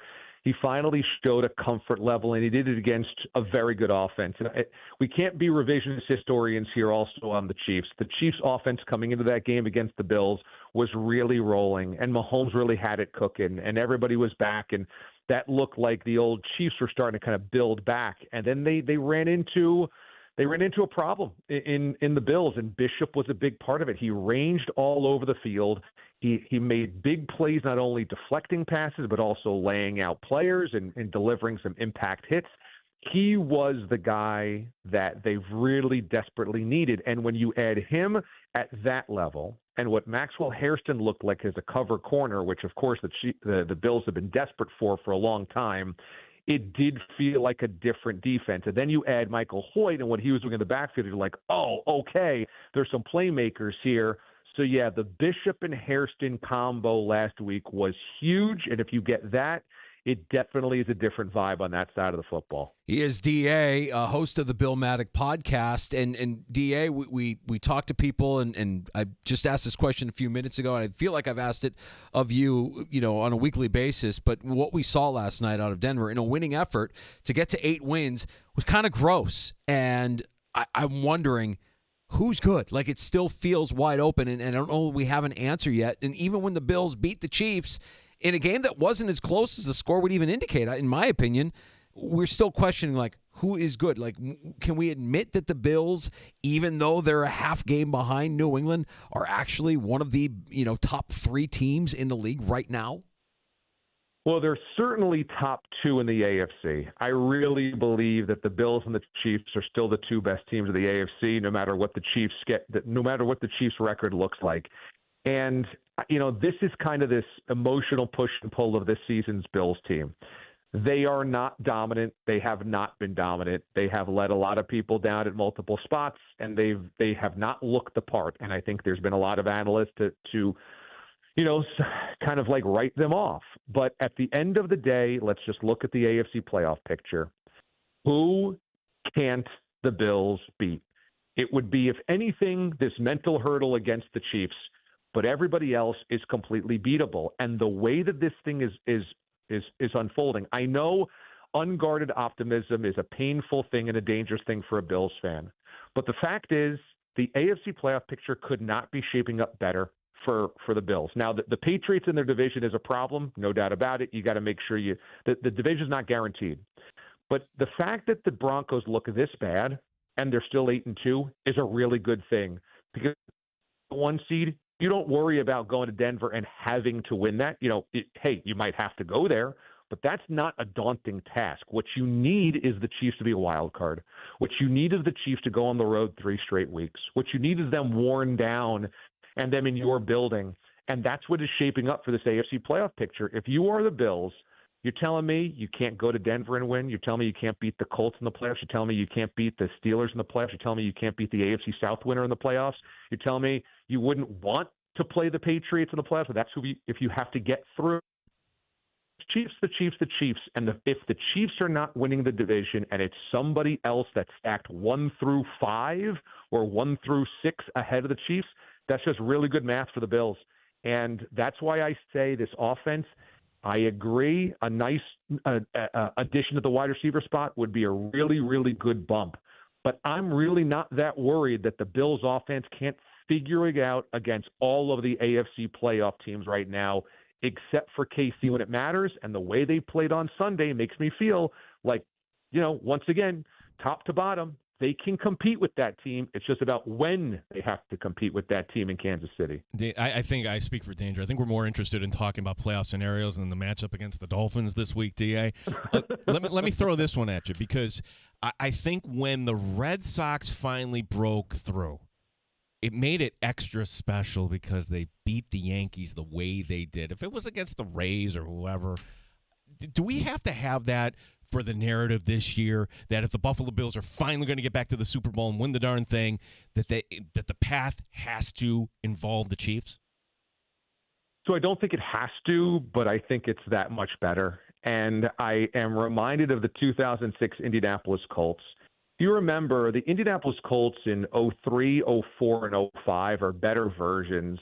They had better records. They had better seeding. That 06 Colts squad did have Peyton, did have Marvin Harrison, but did not have Edgerrin James. And it was a defense that had lacked Bob Sanders until late in the season in the playoffs. And they ended up taking on the Patriots in the AFC Championship game, but neither team was the best team of the AFC that year. That was the San Diego Chargers year when they were 14-2, the 1 seed with Marty. And it ended up that the Marlon McCree play happens in the divisional round. The Patriots kind of wrapped through, and just because of it, the Colts landed hosting the AFC Championship game, and they're down 21-3 in that game, and it's here we go again. We're going to lose to the Patriots again in the playoffs. And something flips, and in the second half, Peyton Manning and company kind of get it together, and they end up winning this AFC Championship game against the Patriots, and it's like, we finally did it. We finally broke through, and they win the Super Bowl 2 weeks later. And I would think that every Colts fan goes, it was so much more special to beat the Patriots. But that version of the Patriots was one of those down versions in those middle years between the two halves of the dynasty. And to me, I could see that happening this year, where you're getting a Chiefs team that has been to 3 straight Super Bowls. They're not their same version. They might be a wild card. They might be exhausted. And if you get them and you can kill them this year, great. That is fantastic. That would be great. And it might not be their best version, but I don't think it has to be that way. Look, if it ends up being the Colts and the Steelers to get through or whatever, it's the Broncos and the Jaguars or the Ravens, heck, you'll take that as well. Just trying to get to that Super Bowl is worth it. But I think this is the year where the Chiefs are going down to the playoffs. We just got to figure out how this playoff picture looks. DA, to get there, the Bills got to win games against opponents that are inferior, and Miami certainly fits that bill. I mean, we saw them in Week 3, and even since Week 3, this team has gone into a tailspin with a quarterback throwing his team under the bus, a GM out, a head coach who for some reason is still employed but is obviously on the hot seat. What's left of Miami here, and you know, what statement do you take, or what do you take from a game on Sunday? If the Bills blow out Miami, I think that's the expectation, but are we nervous if it's as tight as even the Week 3 game was, where it came down to a careless Tua interception late? Yes, it cannot do that. It cannot be that way again. That one they got away with. Remember, that's a tie game at the beginning of the fourth quarter. That just cannot happen again. They've really got to erase any doubt early and make the Dolphins wilt, because the Dolphins don't have much fight. And that game that they played early in the season was when the Dolphins still felt like they had a season, and clearly they don't anymore. So this should be a multi-score win. I will tell you, though, that every team of the AFC East knows the moment that you take going to Miami lightly is when it bites you. It has happened for years, and I don't know if it's because of South Beach, it's because of the heat, it's because of maybe there's too many road fans, and so you don't feel that you're quite as sharp as you normally would. But this has happened forever to the Patriots, to the Bills. When they've been good in the division and you take the Dolphins and go into Miami lightly, suddenly Miami has a shocker in there. So I think it's super important to get up by 2 scores in the first half. Make sure it's all Bills fans cheering, which there's going to be more than half the stadium is Bills Mafia, and make sure that you kind of eradicate any hope early, because the Dolphins have nothing to play for. They're a dead team walking, and you just want to remind them of that early, and you're not kind of trapped in this, oh my gosh, why is this a tight game late? It's funny, DA, because for couple generations, they don't know. This was actually the rivalry. 70s, Totally. You didn't beat this guy. Kelly and Marino for so many years, Levy and Shula. With that being said, I mean, do you have a favorite Bills-Dolphins memory? Yeah. It is the 90 divisional round when it's snowing at Rich Stadium, and that was that first Super Bowl win. And it's Marino and Kelly, and it's, I think, final score 44-34 or something like that. It's an incredible shootout. Marino is throwing to Duper and Clayton, and that's Reed and Lofton and Thurman, and it just was like fireworks and the place going bonkers and the snow flurries coming down. And, I always have a soft spot in my heart for Marino. He's one of my favorite players of all time. And I just always loved in that era watching him in the playoffs, because you're like, what's he going to do now? What's the rabbit out of the hat now? And that day was a true duel. So that's got to be my favorite, I think, my favorite Kelly versus Marino memory. Damon Amendolara, our guest in the sports bar, Danger and Battaglia on the Fan Rochester. He is the host of the Bill Maddock podcast. DA, let everybody know what you got planned for this weekend here around the game, how we can get more of your work. Yeah, appreciate that. You can listen to me on Sirius XM, Mad Dog Sports Radio, weekday morning, 6 until 9. And then on the Bill Maddock podcast, we go live immediately after the game. And so once it's final, I'll have immediate reaction on YouTube. So just check out my name at Damon Amendo, or just search my full name, Damon Amendolara, and you'll see it. And it'll be instantaneous reaction, and get your comments and live reaction as well from the listeners and from the audience. You just kind of pick through it. We got the good, we got the bad, we got the ugly, and hopefully it is a Bills win, and keep stacking the wins and make sure that the separation continues to the AFC between the Chiefs and everybody else. As ugly as that game was last night, it's a really important game, because it just creates separation in that AFC West between the Broncos and the Chiefs.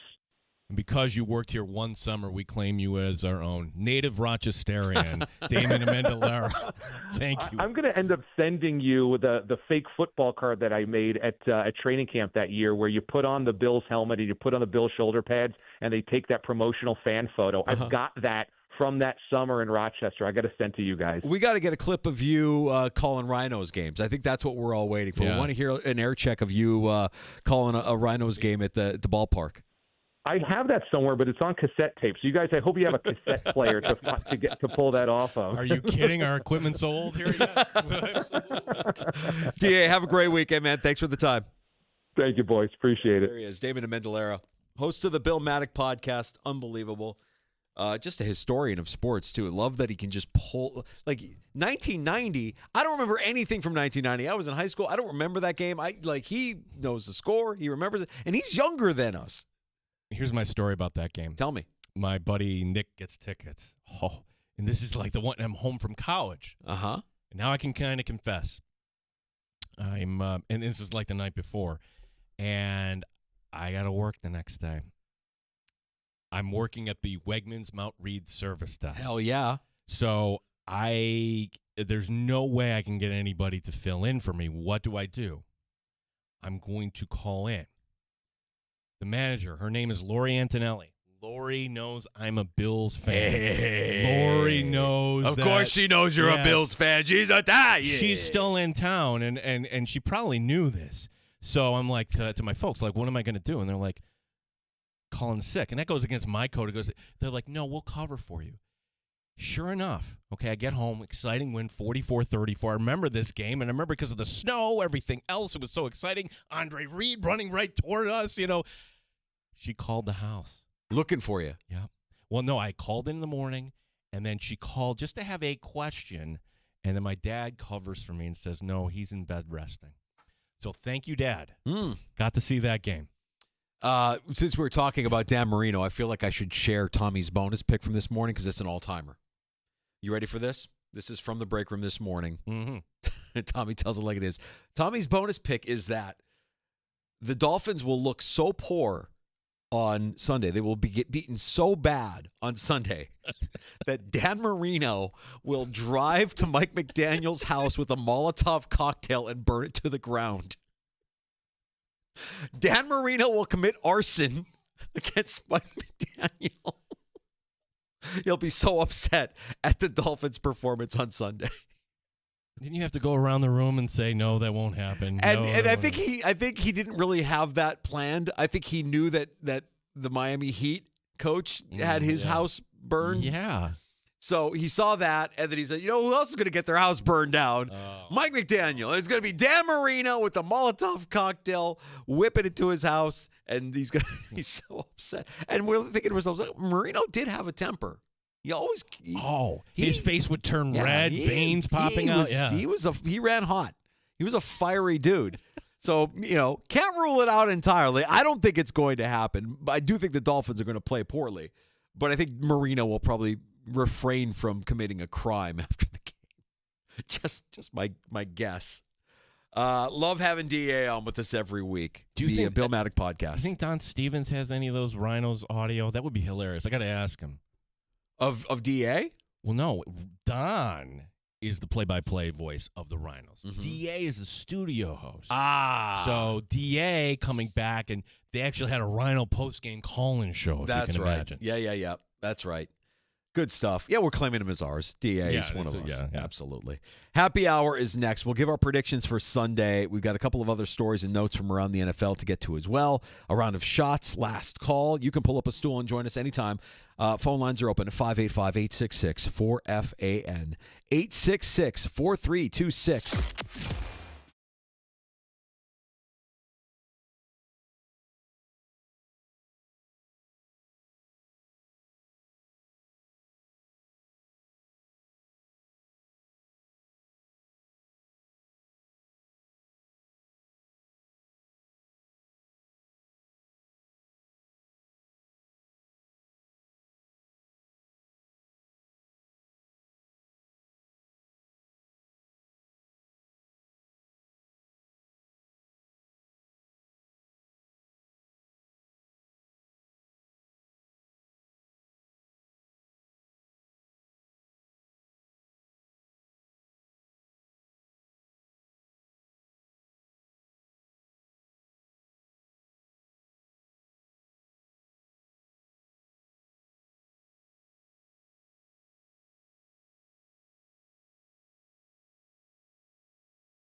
And in the Odyssey app at The Fan Rochester, the sports leader, 95.7 FM and AM 950, The Fan Rochester, an Odyssey sports station. The Fan Rochester Sports Update. 2 players ruled out for the Bills against the Dolphins on Sunday, A.J. Epineza and Shaq Thompson.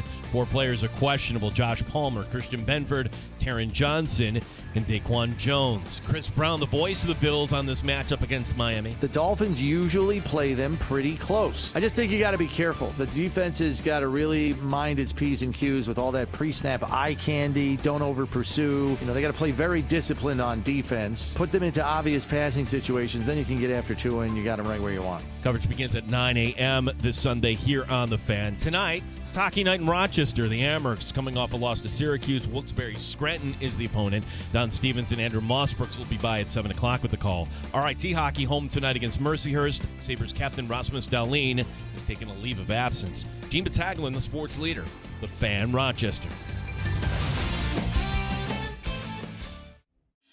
It's time to start the show and talk about the sports we saw. Inside jokes and takes from Danger and Battaglia. Bills and the Sabres and the Amherst. Who gave a microphone to these jerks? Welcome to the sports bar, that's where you are. Welcome to the sports bar, that's where you are. Welcome to the sports bar, that's where you are. With Danger and Battaglia.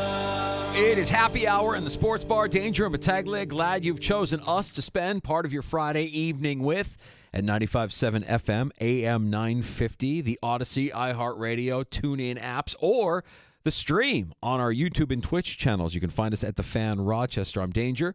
That's Battaglia. And just to go off of the last item there in your sports update, because that might be a surprise to some fans or who haven't heard yet this afternoon. After last night's loss, and today we learned that Sabres captain Rasmus Dahlin was taking a leave of absence. Head coach Lindy Ruff explaining. I'm going to say that Rasmus will be taking a temporary leave of absence to deal with a personal matter back in Sweden. I will say this, that he said everything is okay, and through this he's got full support by our team. Do you have any idea how long? No, there's no time frame right now. How hard has it been for him to try to stay focused on hockey through all this? I think it's been incredibly hard. Not easy. I fully understand what this young man is going through. I don't think you can describe it, and I don't think you can feel what he's feeling. I'm pretty passionate about the fact that no one would want to walk in his shoes and haven't dealt with what he dealt with. So he has undoubtedly got the support of everybody on this. This is larger than hockey. How important is that in the room that guys know that the organization, that you're thinking about the person before the hockey player in situations like this? That always comes first. Family and person come before hockey. Hockey's our job. Hockey's our lifeline, but family and personal trump anything that comes before. So if you're a Sabres fan and down on this team and at least you could say, hey, this is something they're doing that feels right. Like, this is the right move. Dahlin he's been bothered by this all season. He's been given the time that he needs to get things sorted in Sweden with his fiancée. Yeah, for folks who haven't heard the story, I'm sure legal, HR, hey, we can't really tell you what it's about, but everybody knows close to it, the story, that his fiancée had a heart transplant, and this was obviously very, very difficult to be across, the globe here. So go back and be with your fiance. I don't know if we see him again this year. I agree. I don't know. It feels kind of wrong to point this out. He hasn't been good on the ice. Minus 11, and it's a little bit of a flawed stat, the plus minus, but that's not what you expect from your team captain. That doesn't look like a number 1 overall pick. Eye test would tell me he's been off all season. There was a play against Ottawa, and they won that game. They scored 8 goals that night, but the fourth goal I want to say that they gave up in that game Dahlin almost looked allergic to the puck, allergic to galvanized rubber. He didn't have any attack, fight, or will. And I just wonder if because he's been so preoccupied, he's trying his best to be a good teammate, just kind of going through the motions. So hopefully this allows him the clarity and peace that he is seeking. And when he does return, he returns a better version of himself with a healthy fiance and less on his mind off the ice. So the corresponding move, the Sabres calling up Zach Jones from the Amerks. Jones has earned this, though. Did you know he leads the AHL all defensemen in power play points and defensemen in total points, 13.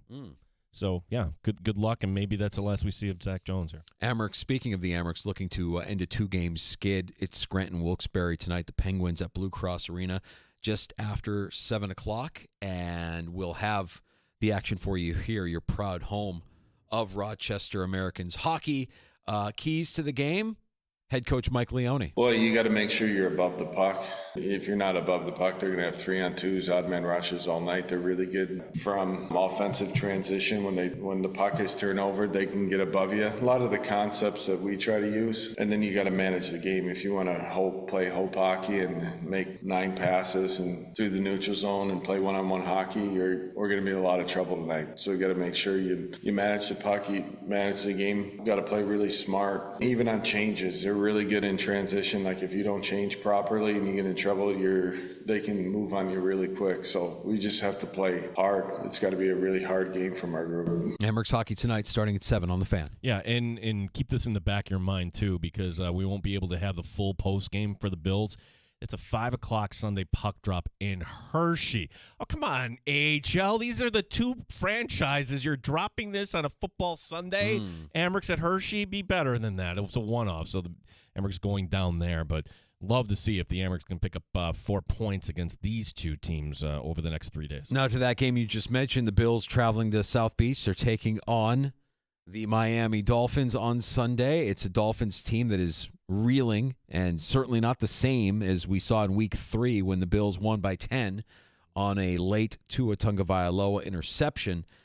We know that A.J. Epineza and Shaq Thompson will not be on the field for the Buffalo Bills. Epineza dealing with the concussion protocol, and that you've got a few questionable tags on the injury report heading into Sunday for defensive tackle Daquan Jones, wide receiver Josh Palmer, corner Taron Johnson, and corner Christian Benford, all questionable for the game on Sunday. Take it off, gentlemen. We'll be fine. No. Of all those guys, which I want to see Daquan Jones back at some point. Epineza being out means, all right, it's our first real look at Landon Jackson. And, if you had to say which draft pick we're waiting on, Dorian Strong we pushed to the side. I don't know when, if at all, we'll see him again with that neck injury. It doesn't sound too promising, but Jackson is a 3rd-round pick. Funny how, the 4th-round pick, some people are pointing out, man, Deion Walker's been so good. Could he get Defensive Rookie of the Year? I don't know. It's kind of a hard position to get that sort of award, but he's been as amazing as any 4th-round pick could be here for the Bills here. Let's see something from Landon Jackson. If I had to say which player am I watching, it's the kid making his first NFL game. I think you could expect big games from, on the offensive side of the ball, James Cook. Again, guys that love playing in Miami, guys that, are familiar with that area. And I think Greg Rousseau on the defensive side of the ball, could have a game, playing back in Miami and really, pressure Tua into making mistakes. I don't see this game as being close. And I agree with DA, who joined us last hour. I think style points do matter here. If this game is like the Week 3 game where you're farting around and you're keeping them in the game late, I think that looks bad.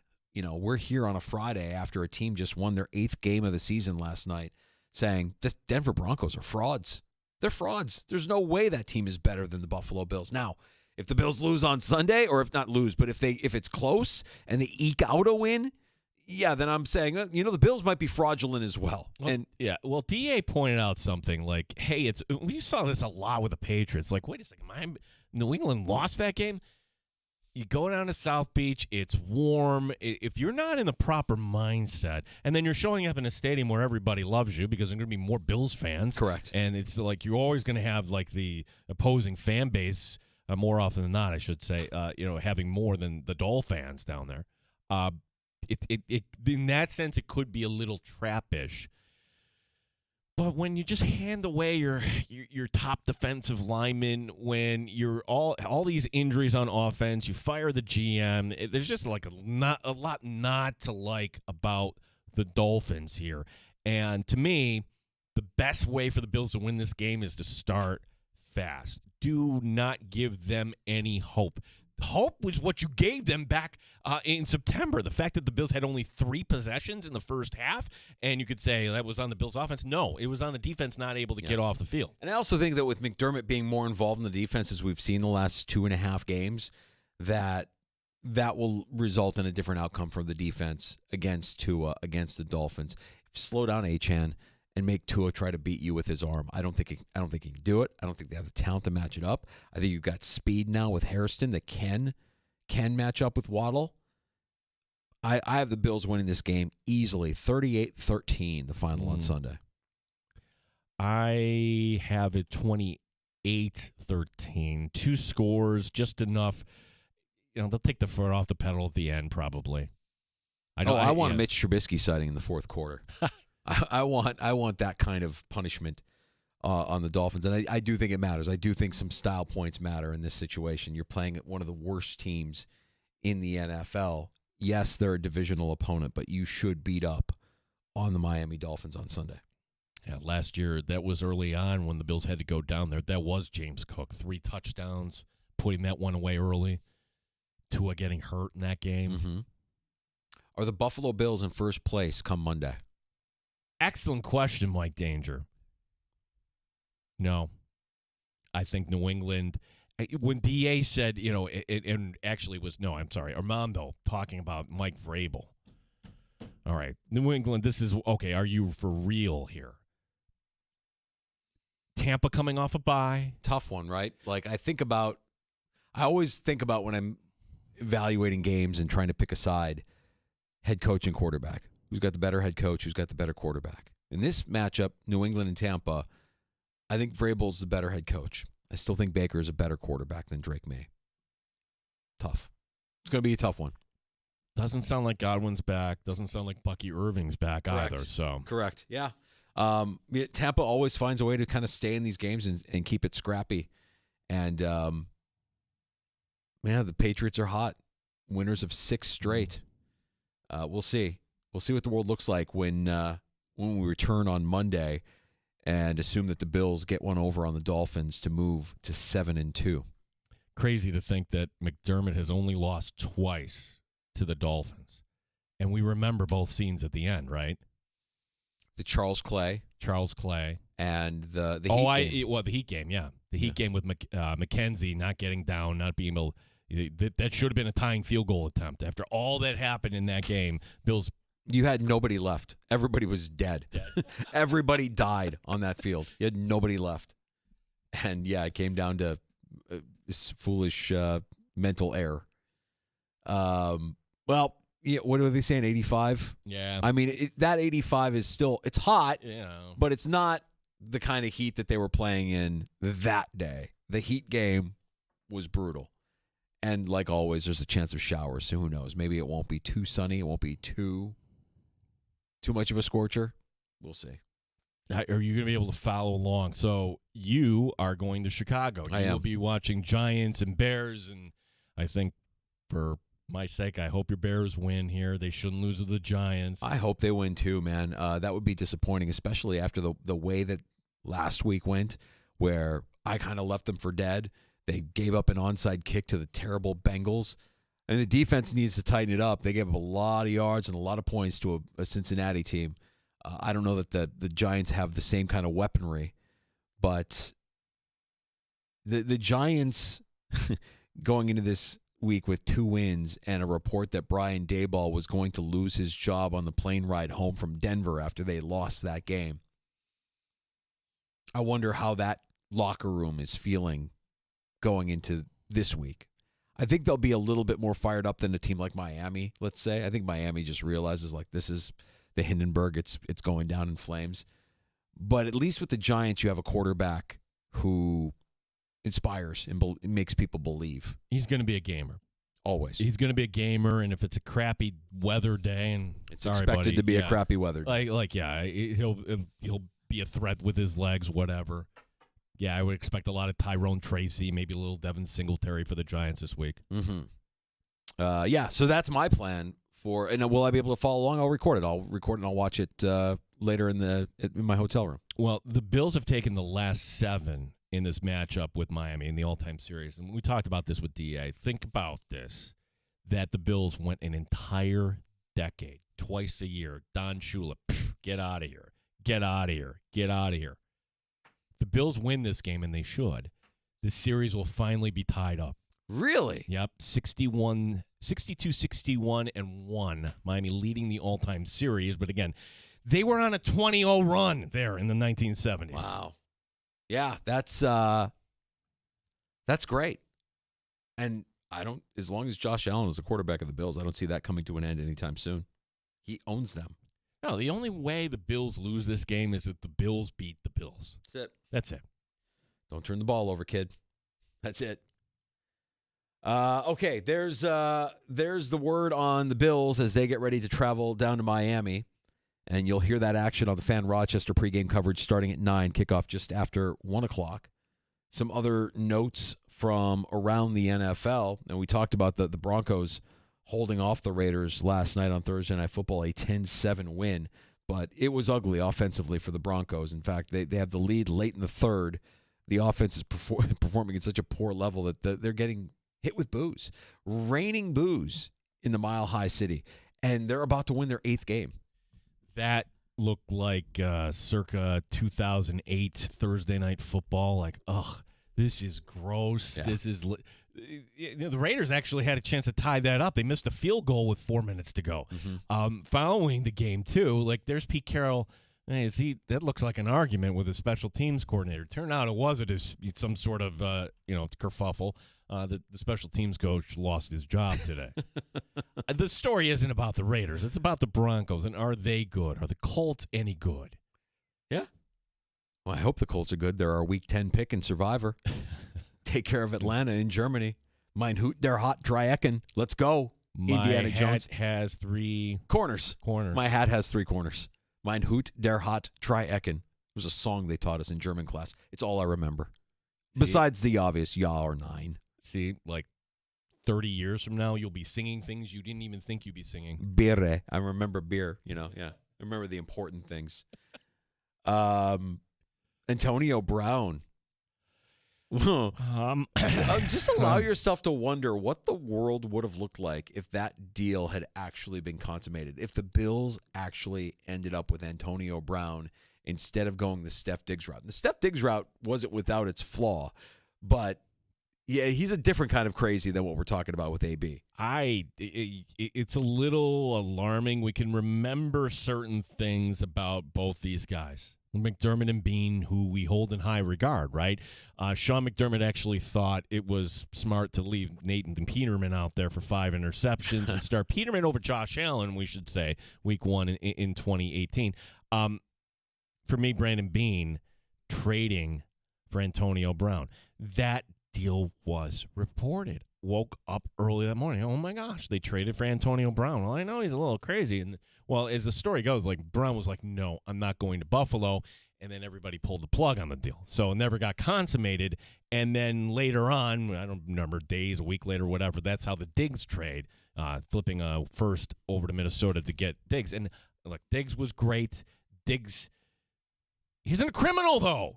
Okay, and I can say that about, look at the rap sheet for Antonio Bad guy. Brown. Terrible guy. Attempted murder is what brought him back to the States. He was apprehended by authorities in Dubai and extradited back to the States. If you're just going to hide out? Is Dubai the place? Is that it? Like, oh, they're never going to find I me. mean, They I don't know. suppose if you want to be found, but living it up, if you want to live it up a little bit before they find you, that's what I imagine AB is doing. You know, I'm in Dubai. I'm here with the wealthy, and it's a new city, and it's probably clean, and you could probably get into all sorts of trouble that nobody will know about.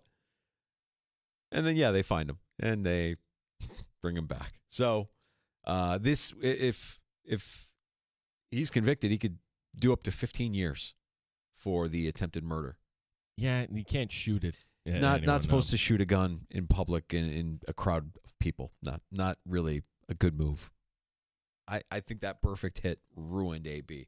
As a human, as a football player, the hit from Perfect killed AB as we knew him. He was probably a bad guy. No, he was a bad guy before that. But, anything that was bad inside of him just got escalated by that hit. Just, it was a super serum that, now he's next level bad. Bad, but charming to the point where he's staying at Brady's house. Think about that. I'm sure Giselle loved that. How would that be? Like, that's a sitcom, right? AB here. Yeah. Hey, Tom. Yeah, let's sit down. What are you watching? Yeah.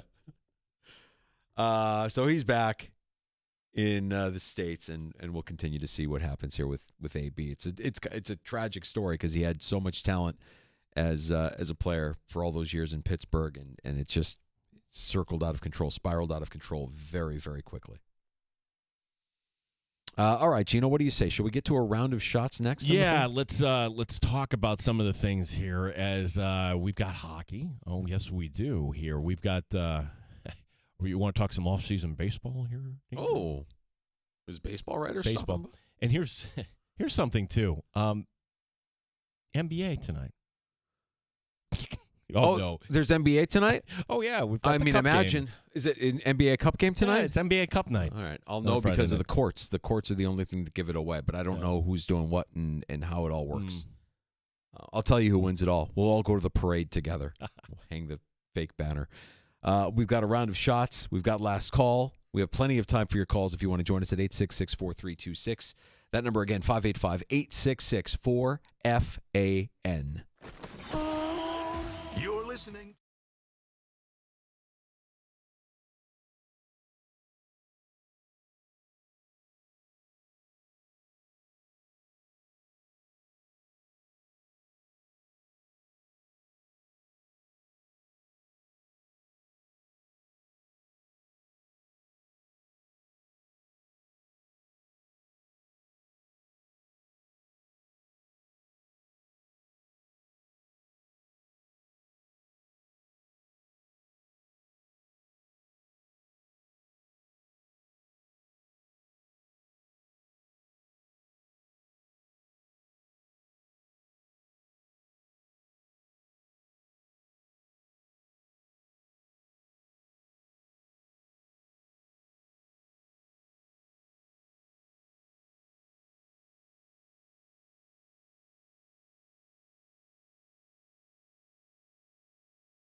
Amherst have the Bills have 2 players out. A.J. Epineza, Shaq Thompson.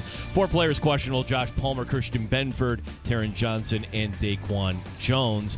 Sean McDermott piling it on here for the Dolphins. Highly ranked statistically, and they move the ball well and score points. I mean, you look at just their track record this year in terms of scoring points. I know they had kind of a down game perhaps against the Ravens, but other than that, they've scored 20, 30 points a week pretty much, averaging since the season got going after that Week 1 loss to the Colts. So extremely talented, extremely powerful in terms of scoring points and explosive.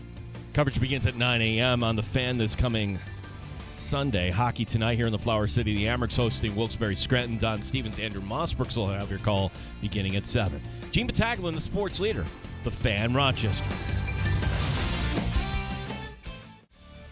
Listen to the Sports Bar with Danger and Battaglia on Apple Podcasts, Spotify, or wherever you get your podcasts. The Fan, Rochester. Now, Gino, that is some vintage McDermott McLying right there. Can we hit up the lie detector on that? Yeah. Yes, we absolutely can. All right, so this is Sean McDermott on this weekend's opponent. Highly ranked statistically, and they move the ball well and score points. I mean, you look at just their track record this year in terms of scoring points. I know they had kind of a down game perhaps against the Ravens, but other than that, they've scored 20, 30 points a week pretty much, averaging since the season got going after that Week 1 loss to the Colts. So extremely talented, extremely powerful in terms of scoring points and explosive.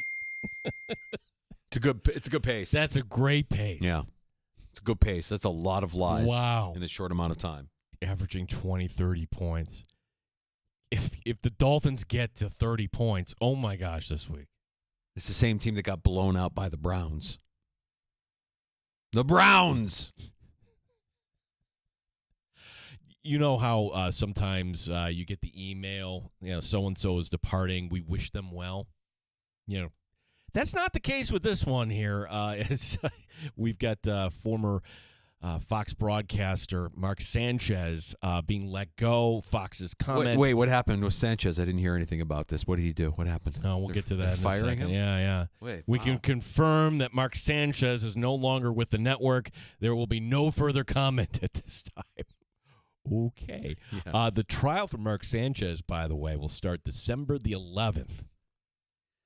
I just want to know what led to it. Was he hammered? Was he high? What was it that set him, on this spree? This was erratic. What was it? Well, you might get your wish here because the judge has approved media requests for cameras during the trial. Okay. Oh, gosh. Like, if you're Mark Sanchez, you don't want this. You're trying to plead this out, right? Is it worse to be on camera and having to explain yourself why you were in this state, or do you really want to try to be innocent? Right. So I'm hearkening back to my youth and a time that was much simpler, but it was an event that we all remember. It's an event that we've immortalized here in the Sports Bar. We all remember what happened when OJ went on the run and everything that led to that. And we were talking about it this morning on the break room, like. Tommy's bonus pick had me in tears. His bonus pick is that Mike McDaniel is going to be so bad. The Dolphins are going to be so bad that Dan Marino is going to be so upset he's going to commit arson. He's going to throw a Molotov cocktail and set Mike McDaniel's house on fire. Now, when Tommy did that, did he know that Eric Spoelstra is the head coach of the NBA's? I think that's exactly why he did it. Caught on fire, yeah. And then I thought to myself, well, yeah, that would happen. And then Dan Marino, he won't have his prints because he'll be wearing the isotoner gloves, and if the glove doesn't fit, you must quit. But if they go after Marino gets in a Ford Bronco, and now you've got to chase through South Beach as Marino's on the run. Same thing could happen with Sanchez. I don't know which one I would like to see more: a Bronco chase with Sanchez, a Bronco chase with Marino. It's tough. Arson versus what is he being charged for? What is Sanchez being charged for? I mean, can you say that's attempted murder? I don't know what the actual charge was for Sanchez. Yeah, I'm looking what the charges are. Wow. If we're going to have a bonus, but what would be a real bonus pick, though, for Bills Dolphins? So we're going to do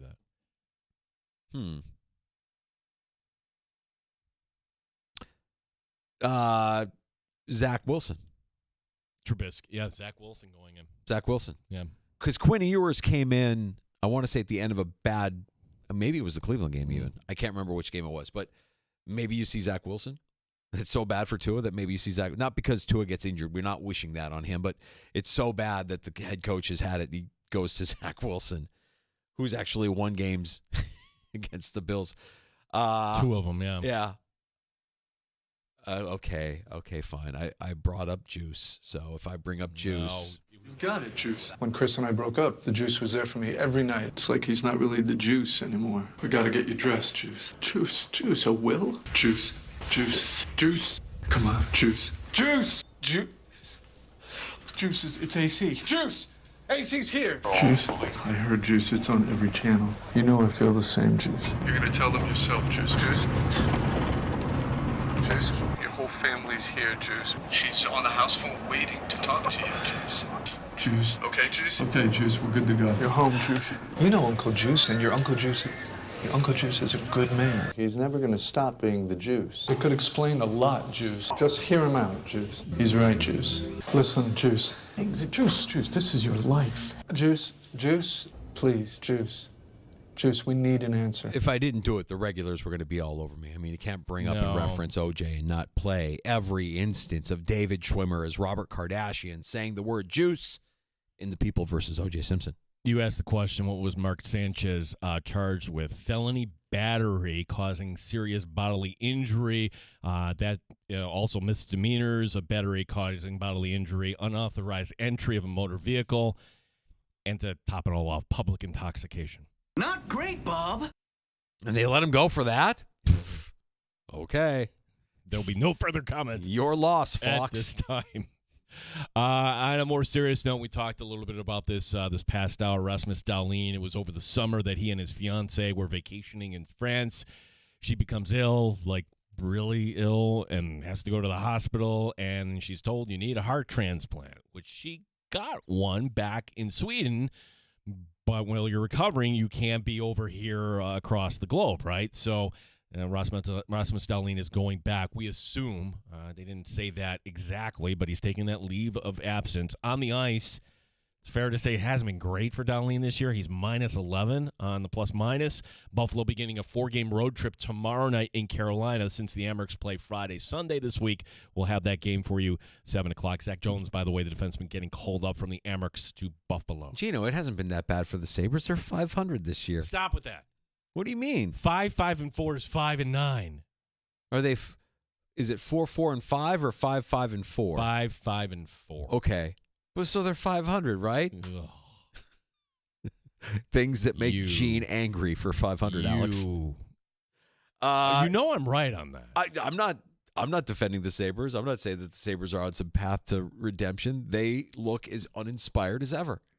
That's a St. Louis team that got blown out the night before in Washington. That the goalie tried stealing the puck. St. Louis, they're one of the worst teams in the West, Danger. Yeah. In fact, St. Louis goal differential, even after last night's win, worst in the league. The Sabres looked fast against Utah. They looked like a faster team. But what I noticed in watching them early in that Utah game, so many chances, couldn't close a door. Could not capitalize on any of their chances. And you could say, oh, puck luck. No, it's not puck luck. Close. Be a killer out there. And I don't see any killers for this team. Want to see a killer. Don't see a killer. RIT Hockey tonight hosts Mercyhurst. It's also tomorrow at 5 o'clock. Now, tickets do remain for these games.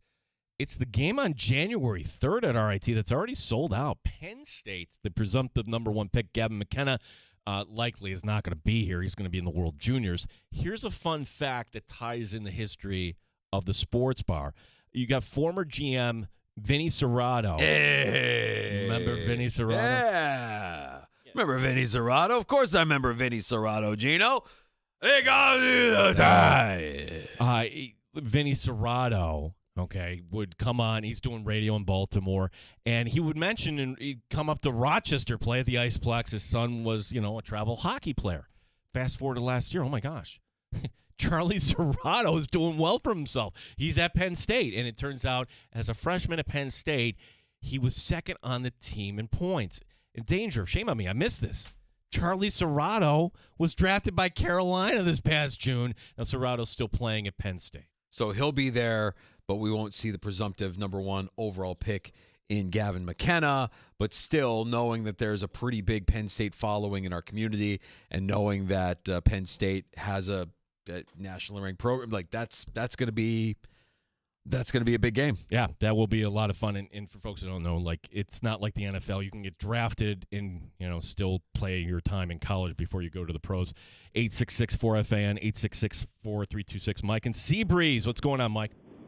Hey, guys. So are you saying that Dan Marino is going to become Einhorn and Finkel now and go after McDaniel? That's right. That's either... I was going to say one of the more inappropriate jokes from Ace Ventura, but yeah, that's the prediction. The prediction is he's going after Marino's so upset he's going after McDaniel and he's going to burn his house down. I think Jim Carrey is hilarious, but that was one of the movies we dusted off and watched with the kids during the pandemic. Doesn't hold up. Doesn't hold up. Does not hold up. Nope. Finkel is Einhorn. Einhorn is Finkel. Does not hold up. Nope. Fun. Very quotable. What was her name? The actress? Sean, no. The actress. Yeah, the actress. Yeah, I know who you're talking about. She was in Clue. She was also in the movie Clue. Mm-hmm. And it's no, she wasn't in Clue. I'm thinking of somebody else. All right, Gino. You continue with shots. I'll look it up. You go in shots. It'll drive me nuts. Munetaka Murakami, he owns the Japanese record for most home runs in a season with 56. Murakami is coming to America. The third baseman just entered the posting process. Murakami, he's going to get a 9-figure deal, you would figure. The posting fee, close to $17 million on top of it. Insert your own L.A. Dodger joke right here. Sean Young. Mm-hmm. That was it. Known for her roles in Blade Runner and Dune in 1984 as well. She's still alive? 65. Wow. Mm-hmm. Indiana, Penn State. That starts your college football Saturday, noon on Fox. The better matchup at noon. It's 2 top 10 teams, though. Is number 7 BYU for real? We're going to find out. They play at number 8 Texas Tech tomorrow on ABC. Number 1 Ohio State. They don't get the network treatment tomorrow. The Buckeyes playing at Purdue, 1 o'clock on the Big Ten Network. The best of the late afternoon games has number 18 Miami hosting Syracuse. Yeah. You're not buying that. Uh-huh. No, I'm only kidding. No, Syracuse is going to get killed. Again, that's 3:30 on ESPN. Primetime, LSU at Alabama, 7:30 on ABC. Navy is at Notre Dame, 7:30 on NBC. Okay, and we'll see what happens on Saturday and how it affects the greatest take in all of sports, which is the college football playoff rankings. They exist only to split an audience. They exist only to create debate. They exist only to make you pissed. That's it. Mm-hmm. That's it. There's no reason to roll this out. Why did they roll it out on a Tuesday night? Well, they know they can win the news cycle the next day. That's Correct. why they do it. Yep. Here we go. And BYU, maybe football we could question, but just hearing what I'm hearing about their basketball program and what they're investing in their basketball program in NIL, like they want to be a player in basketball. So we'll see. Well, I'm wondering, like schools like Liberty and like with NIL, are we going to get like a weird Final Four here? I think that's the world that we live in now, Yeah. right? I mean, even in football, it seems like this year's playoff rankings, with the exception of a few, blue blood teams that you expect every year, there's a handful of teams, and they're like, really? Mm-hmm. I mean, Indiana has been better through the last 5 years or so, but see what they're doing is pretty remarkable. There's a coaching tactic that I think there is no way this would work in college, much less high school. I don't think this should be in the pros either. Boston Celtic head coach Joe Mazzulla apparently wants to set the tone for practice. Now, according to Derek White, and on a podcast shared this story, the first 2 minutes of each practice, Mazzulla will not play music. He'll play sound effects of machine gun fire. What? He wants to toughen up his team. What? Boston off to a 4-5 start. No one expecting much from the Celtics this year. Machine guns? Just a constant sound effect of machine guns? I don't know about that. Boston tonight, by the way, at Orlando. Who's excited for the NBA Cup? Oh, that's tonight. That is tonight. The colorful courts. that are, popping off the screen at you there. What would you play to toughen up your team at practice, Gino? I wouldn't go with machine guns. Do you have something in mind that you would play to get them fired up? DMX. Oh, a little DMX. Yeah, DMX. Like that not as harsh as a machine gun. Would you have a specific track in mind? Would you go Rough Riders Anthem? Would you go Party Up? What's my name? This is my angry music. Yeah. So, yeah. Yeah. I'd probably go with this. Toughen up, guys. Wait, don't breathe. Toughen up.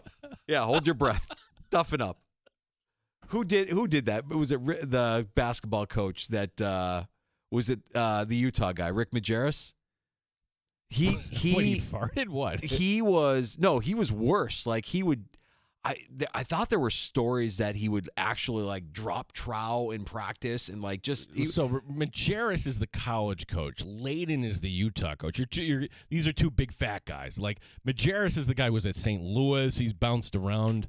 I don't think he's with us anymore. Was Majerus was with Utah. He was with Utah. Okay, so I'm thinking Layden was also a big guy too. So, yeah. Yeah. I just remember I thought there was a story where and maybe I'm making it up or maybe I'm getting my coaches confused, but there was one guy where he was so gross and so sweaty that as like punishment, he used his gross sweatiness as torture for his players. It stopped pretty quickly once the report was out there about that, but that was his method of toughening up his students. Oh my God. Am I wrong? Yeah, I'm gonna have to clean this up here. He would after this is Majerus. I wasn't wrong, right? No, you're right. Okay. Majerus allegedly called for a towel and he dropped his pants, and he did something to visually just kind of describe what he thought of his team. Okay. That he did that in a practice. Yeah. Toughen up, boys. It's either that or machine gun sound effects for 2 minutes. What's it going to be? Yeah, some of the tactics of our youth don't hold up in 2025 and beyond. Majerus. Like, that is a name I totally forgot about, Rick Majerus. Yeah, I didn't think I was making that up. I knew it was something along the lines of him dropping trow and being disgusting. You're right. He was the head coach at Utah for a long time, finished up at St. Louis, and left us in 2012. Yeah. Mm-hmm. Yeah, wow, he's been gone a while. Yeah. Yeah, those tactics, I mean, really not good for any period of life, but, it's nice that we've evolved a little bit. We've gone from that to just machine gun, apparently. Machine guns firing as sound effects. We will be out twice next week. Can't Thursday, wait. Yeah, Thursday, Nighthawk kickoff party. The Nighthawk Hazy IPA at Three Heads. It's being re-released, and players are coming down. We're working on the guest list, but if you're a Nighthawk fan, it's your opportunity to just get some selfies, hang with these guys. And I would say, like, of all the professional athletes we deal with, these are the most normal dudes. Many of them have actual jobs, 9 to 5, so they're down to earth. You can approachable. Yeah, you can talk ball with them. You can drink a cold one with them. Just hang out and wish them well on a new campaign that's about to get underway. It's an exciting time to be a Rochester Nighthawk fan at Blue Cross Arena. You have stability and ownership, and here's what I love the most. We actually can say that the rivalry, it's always been there, but now it's really back.